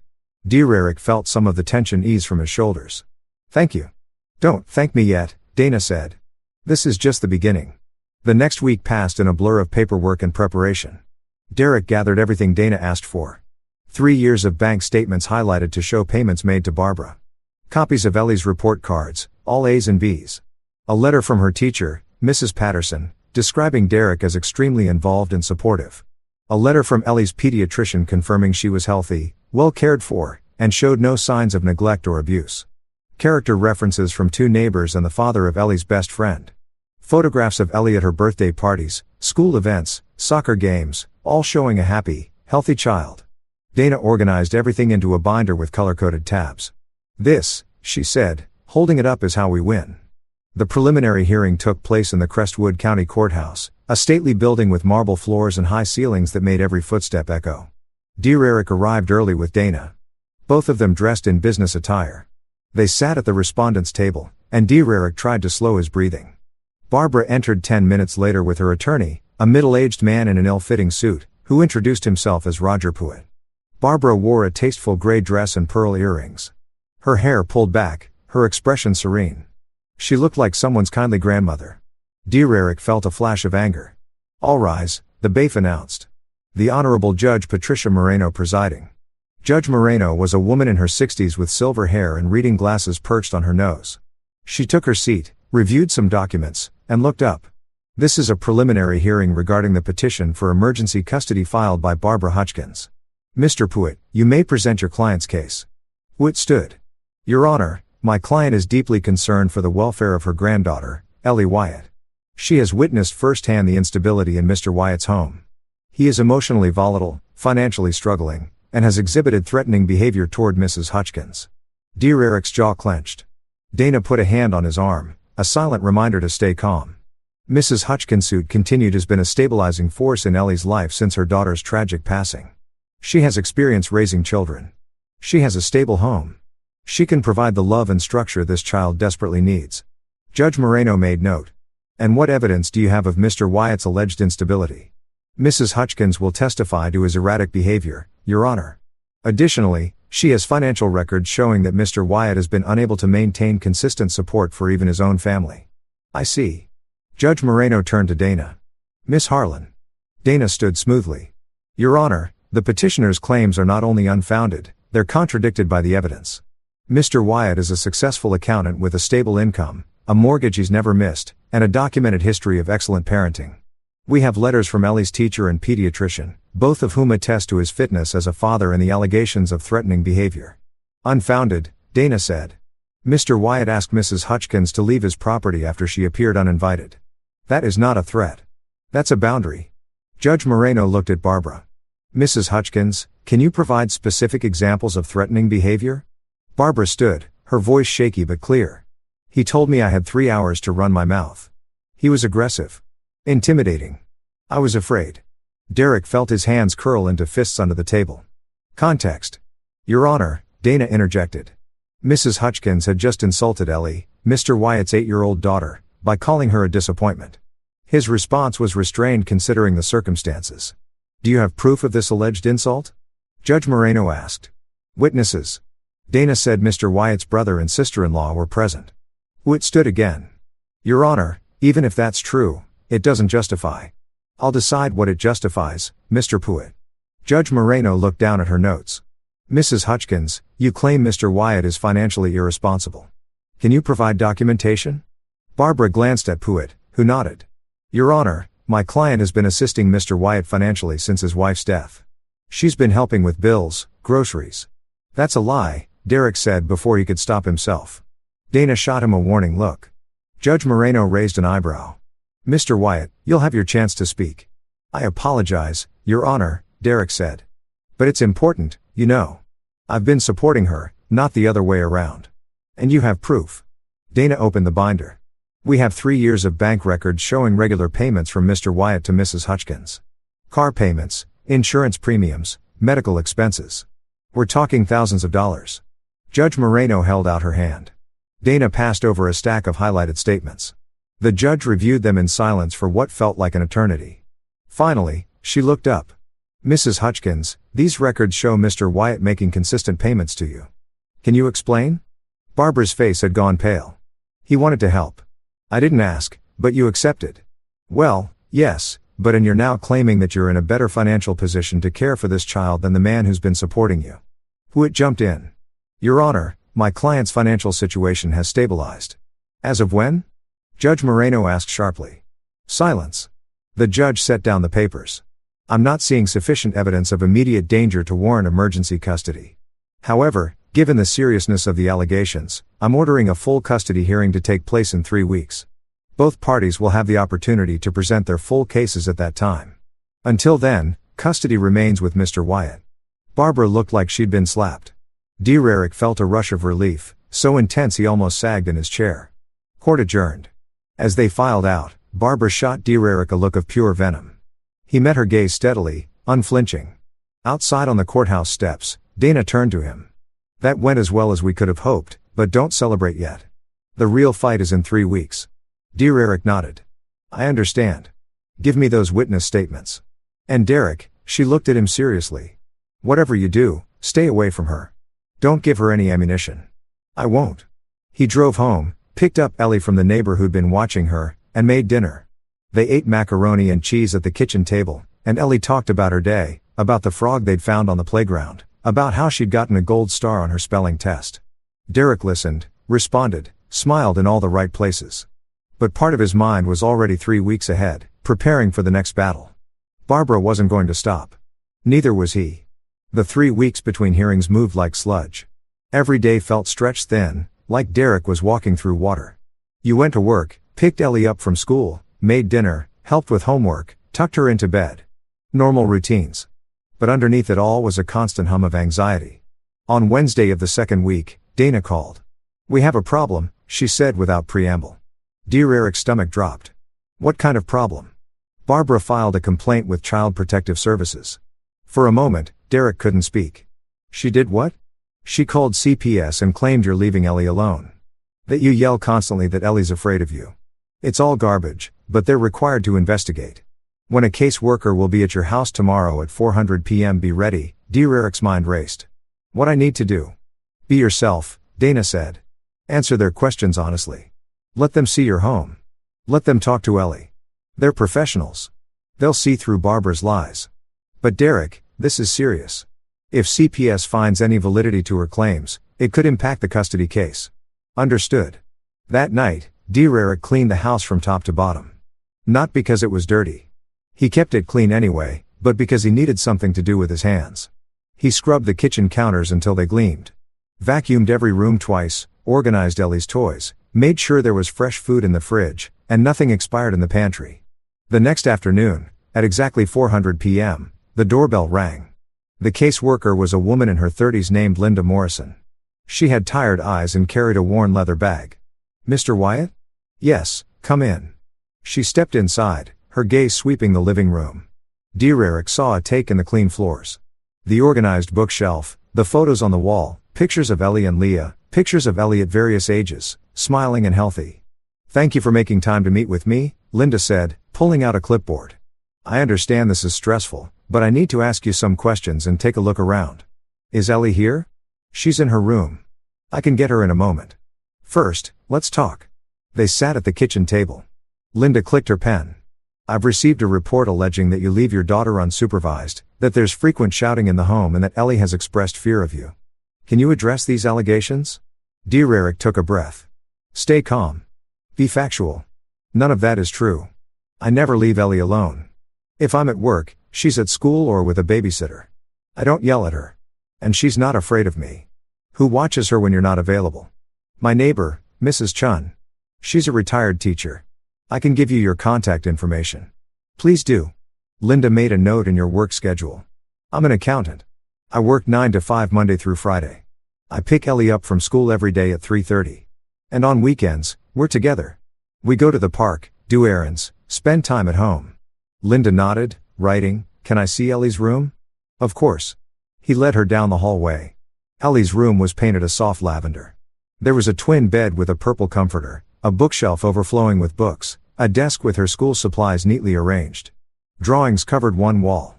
Rainbows, flowers, stick figure families. Linda looked around carefully. Does Ellie have her own space? Yes, this is hers. And you maintain it like this. Or does she? We both do. I help her keep it clean. Linda made another note. Can I speak with Ellie now? Yes. Derek walked to the doorway. Elle, can you come out here for a minute? Ellie appeared, clutching a stuffed rabbit. Her eyes went wide when she saw Linda. Hi, Ellie. Linda said gently. My name is Linda. I'm here to make sure you're happy and safe. Is it okay if I ask you a few questions? Ellie looked at Derek. He nodded encouragingly. It's okay, sweetheart. Just tell the truth. They sat in the living room. Linda asked Ellie simple questions. How she liked school, what she did for fun, if she had friends. Ellie answered quietly but clearly. Do you feel safe at home, Ellie? Yes. Does your dad take good care of you? Yes. Does he ever yell at you or hurt you? Ellie's face scrunched up in confusion. No. Daddy doesn't yell. And you're not afraid of him? No. Ellie looked at Derek again, her expression worried now, like she was afraid she'd said something wrong. You're doing great, Derek said softly. Linda smiled. Thank you, Ellie. You've been very helpful. She turned to Derek. I'd like to speak with some other people. Ellie's teacher, your neighbor, her doctor. Can you provide those contacts? Absolutely. Derek gave her everything. Names, phone numbers, addresses. Linda packed up her clipboard and stood. I'll follow up with these references and submit my report to the court. If everything checks out, and for what I've seen today, this case will be closed. Derek felt the knot in his chest loosen slightly. Thank you. Linda paused at the door. For what it's worth, Mr. Wyatt, I've done this job for a long time. I can tell when a child is scared or neglected. Your daughter is neither. She's happy. She's healthy. She loves you. Whatever's happening with the person who filed this report, don't let it distract you from that. After she left, Derek sat on the couch with Ellie curled up next to him. His hands were shaking slightly, adrenaline finally leaving his system. Did I say the right things, Daddy? You said perfect things. You told the truth. Why was she here? Derek considered lying, then decided against it. Ellie was smart. She deserved honesty. Grandma told some people that I wasn't taking good care of you. The lady came to check if that was true. Ellie's eyes went wide, but that's not true. You take really good care of me. I know. And now she knows, too. Ellie was quiet for a moment, then in a small voice. Why does Grandma hate us? Dear Eric's heart cracked. He pulled her closer. She doesn't hate us, sweetheart. She's angry. And when people are angry, sometimes they do things that hurt other people. Are you angry sometimes? But I never let it make me hurt you. That's the difference. 3 days later, Dana called with the update. CPS closed the case. Linda Morrison's report was glowing. She said you're an exemplary parent and that the allegations were baseless. Derek exhaled. Thank God. Better than that. This report will be submitted as evidence in the custody hearing. It's going to destroy Barbara's credibility. The full custody hearing was scheduled for Friday. Dear Eric spent the days leading up to it in a state of controlled focus.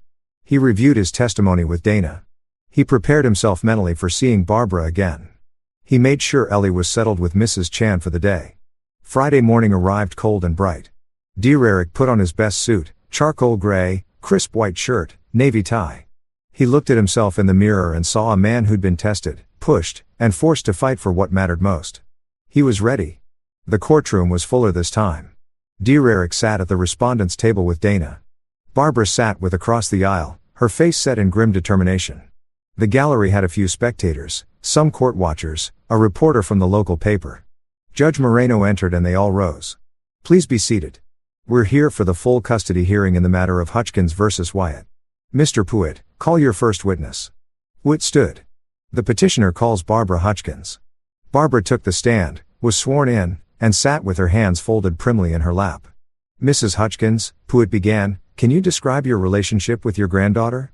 I love Ellie very much, Barbara said, her voice wavering slightly. I've tried to be a presence in her life since my daughter passed. It's been difficult, but I've done my best. And what are your concerns regarding Mr. Wyatt's care of Ellie? He's overwhelmed. He works long hours. He's angry and unpredictable. I worry that Ellie isn't getting the attention and stability she needs. Dana was already shaking her head slightly, making notes. Can you give an example? Pruitt prompted. At a family dinner, he became hostile toward me for no reason. He made threats. He stormed out with Ellie. And I haven't been allowed to see her since. And why do you believe you're better suited to care for Ellie? I have time. I have experience. I raised my own daughter successfully. I can give Ellie the love and structure she deserves. Pruitt nodded. No further questions. Judge Moreno looked at Dana. Cross-examination. Dana stood holding a folder. Mrs. Hutchins, you testified that you've tried to be a presence in Ellie's life. Is that accurate? Yes. And yet, over the past 3 years, how many times have you visited Ellie outside of those family dinners? Barbara hesitated. Well, it's difficult. I don't drive much. How many times? I am not sure. Let me help you. According to Mr. Wyatt's records, you visited Ellie's home exactly twice in 3 years. Does that sound right? Barbara's face tightened. I suppose. And during those weekly dinners, did you ever bring Ellie a gift? Take her out for ice cream. Ask about her interests. We talked. Did you? Silence. Dana flipped the page. Mrs. Hutchkins, at the dinner on November 10th, you made a comment about Ellie. Do you remember what you said? I don't recall exactly. You said, and I quote, she's not as pretty as her cousins. Some kids are just disappointments. Do you remember that? Barbara went pale. It was taken out of context. What context makes it acceptable to call an 8-year-old child a disappointment? I was trying to motivate her by insulting her. I didn't mean Mrs. Hutchkins. Dana said, her voice sharp. You claim to love Ellie. But you visited her twice in 3 years. You've never attended a school event. You've never called to ask how she's doing. And when you do see her, you insult her. Is that your definition of love? That's not fair. No further questions. Barbara left the stand looking shaken. Pruitt called no other witnesses.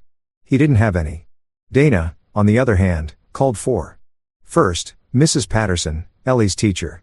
She testified that Derek was involved, attended every parent-teacher conference, volunteered for field trips, and that Ellie was thriving academically and socially.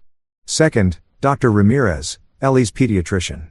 He testified that Ellie was healthy, up to date on all vaccinations, and showed no signs of neglect or abuse. Third, Mrs. Chun, the neighbor, she testified that Derek was attentive, that Ellie was well cared for, and that she never witnessed any concerning behavior. Fourth, Linda Morrison, the CPS caseworker. She testified that her investigation found no merit to Barbara's allegations and that Derek's home was safe and appropriate. When the witnesses were done, Judge Moreno looked at Barbara. Mrs. Hutchins, do you have anything else to present? Witt stood. Your Honor, we'd like to call one more witness. Carol Jennings, Mrs. Hutchins's neighbor. Dana frowned. This wasn't in the pretrial disclosure.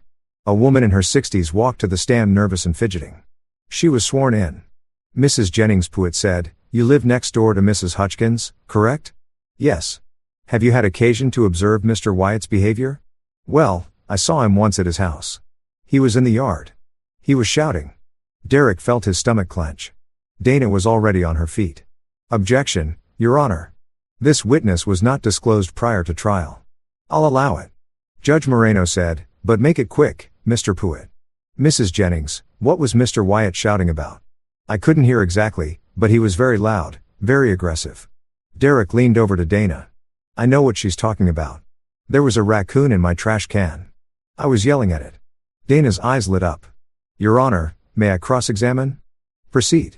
Dana pulled out her phone, tapped a few times, and projected a video onto the courtroom screen. Mrs. Jennings, is this the incident you're referring to? The video showed Derek's front yard. The timestamp was from 2 weeks ago. On screen, Derek appeared, saw something in his garbage can, and yelled, Get out of there. Go on. Get. Then, clear as day, a raccoon scrambled out of the can, and waddled away. The courtroom erupted in quiet laughter. Even Judge Moreno smiled. Mrs. Jennings. Dana said he was yelling at a raccoon, wasn't he? Carol's face went bright red. I suppose so. I didn't see that part. No further questions. Dana sat down and Derek saw the faintest hint of a smile on her face. Judge Moreno looked at both attorneys. Closing statements. Witt went first, making a half-hearted argument about Barbara's good intentions. It fell flat. Dana stood calm and confident. Your Honor, the evidence is clear. Mr. Wyatt is a dedicated, responsible father. He has provided for Ellie financially, emotionally, and physically. He has witnesses who attest to his character. He has documentation showing his stability. Mrs. Hutchins, on the other hand, has provided nothing but unfounded allegations and attempts to manipulate this court. She called her own granddaughter a disappointment. She filed false reports with CPS. She has no credible evidence to support her petition. We ask that the court deny her request and grant Mr. Wyatt full custody. Judge Moreno reviewed her notes for what felt like an eternity. Finally, she looked up. I've heard enough. Based on the evidence presented, I find no grounds to remove Ellie from her father's care. Mr. Wyatt has demonstrated himself to be a fit and capable parent. Mrs. Hutchins has failed to prove otherwise. Therefore, I'm ruling as follows. Full custody remains with Derek Wyatt. Mrs. Hutchins is granted supervised visitation only contingent on her completing parenting classes and demonstrating consistent respectful behavior toward both Mr. Wyatt and Ellie. Additionally, Mrs. Hutchins is responsible for all her own financial obligations going forward. This court is adjourned. The gavel came down. Derek felt something release in his chest. Relief so profound it left him lightheaded. Across the aisle, Barbara sat frozen. Her face a mask of fury and disbelief. Witt was packing up his briefcase, clearly eager to be done with the case. Outside the courtroom, Dana shook Derek's hand. Congratulations. You won. Thank you for everything. You did the work, she said. You kept records. You stayed calm. You protected your daughter. That's what won this case. Derek drove home in a daze. He picked Ellie up from Mrs. Chen's house and they went home together. That evening, Derek and Ellie sat in the backyard. He'd strung up some lights a few months ago, little white bulbs that made the space feel cozy and safe. The air was warm, carrying the scent of cut grass and the faint hum of crickets. Ellie was curled up in a lawn chair, her stuffed rabbit in her lap. Derek sat beside her, feeling the tension of the past months finally beginning to ebb. Daddy, Ellie said quietly. Yes, sweetheart. Is Grandma still mad? Derek thought about how to answer. He could lie, tell her it would all be fine eventually, but Ellie deserved better than that. Probably, he said. She made choices that hurt people. And now she has to deal with the consequences of those choices. Will we ever see her again? Only if she changes. And even then, only if you want to. Ellie was quiet for a moment. Then she asked, Are we okay? Dear Eric reached over and took her small hand in his. We're more than okay, Elle, we're free. She leaned against his shoulder, and they sat like that for a long time, watching the lights twinkle against the darkening sky. Dear Eric didn't forgive Barbara. He wouldn't. Forgiveness required remorse, and Barbara had shown none. She tried to destroy him, tried to take his daughter, all because her pride had been wounded. But he protected what mattered. He'd drawn a line, held it, and won. And for the first time in 3 years since Leah died and left him holding all the pieces, dear Eric felt like they were finally whole again. Their family, small, imperfect, but theirs was safe. And that was enough. That's it for today. I hope you enjoyed the stories. Let me know what you thought in the comments below. Don't forget to like and subscribe for more, and I'll see you in the next one.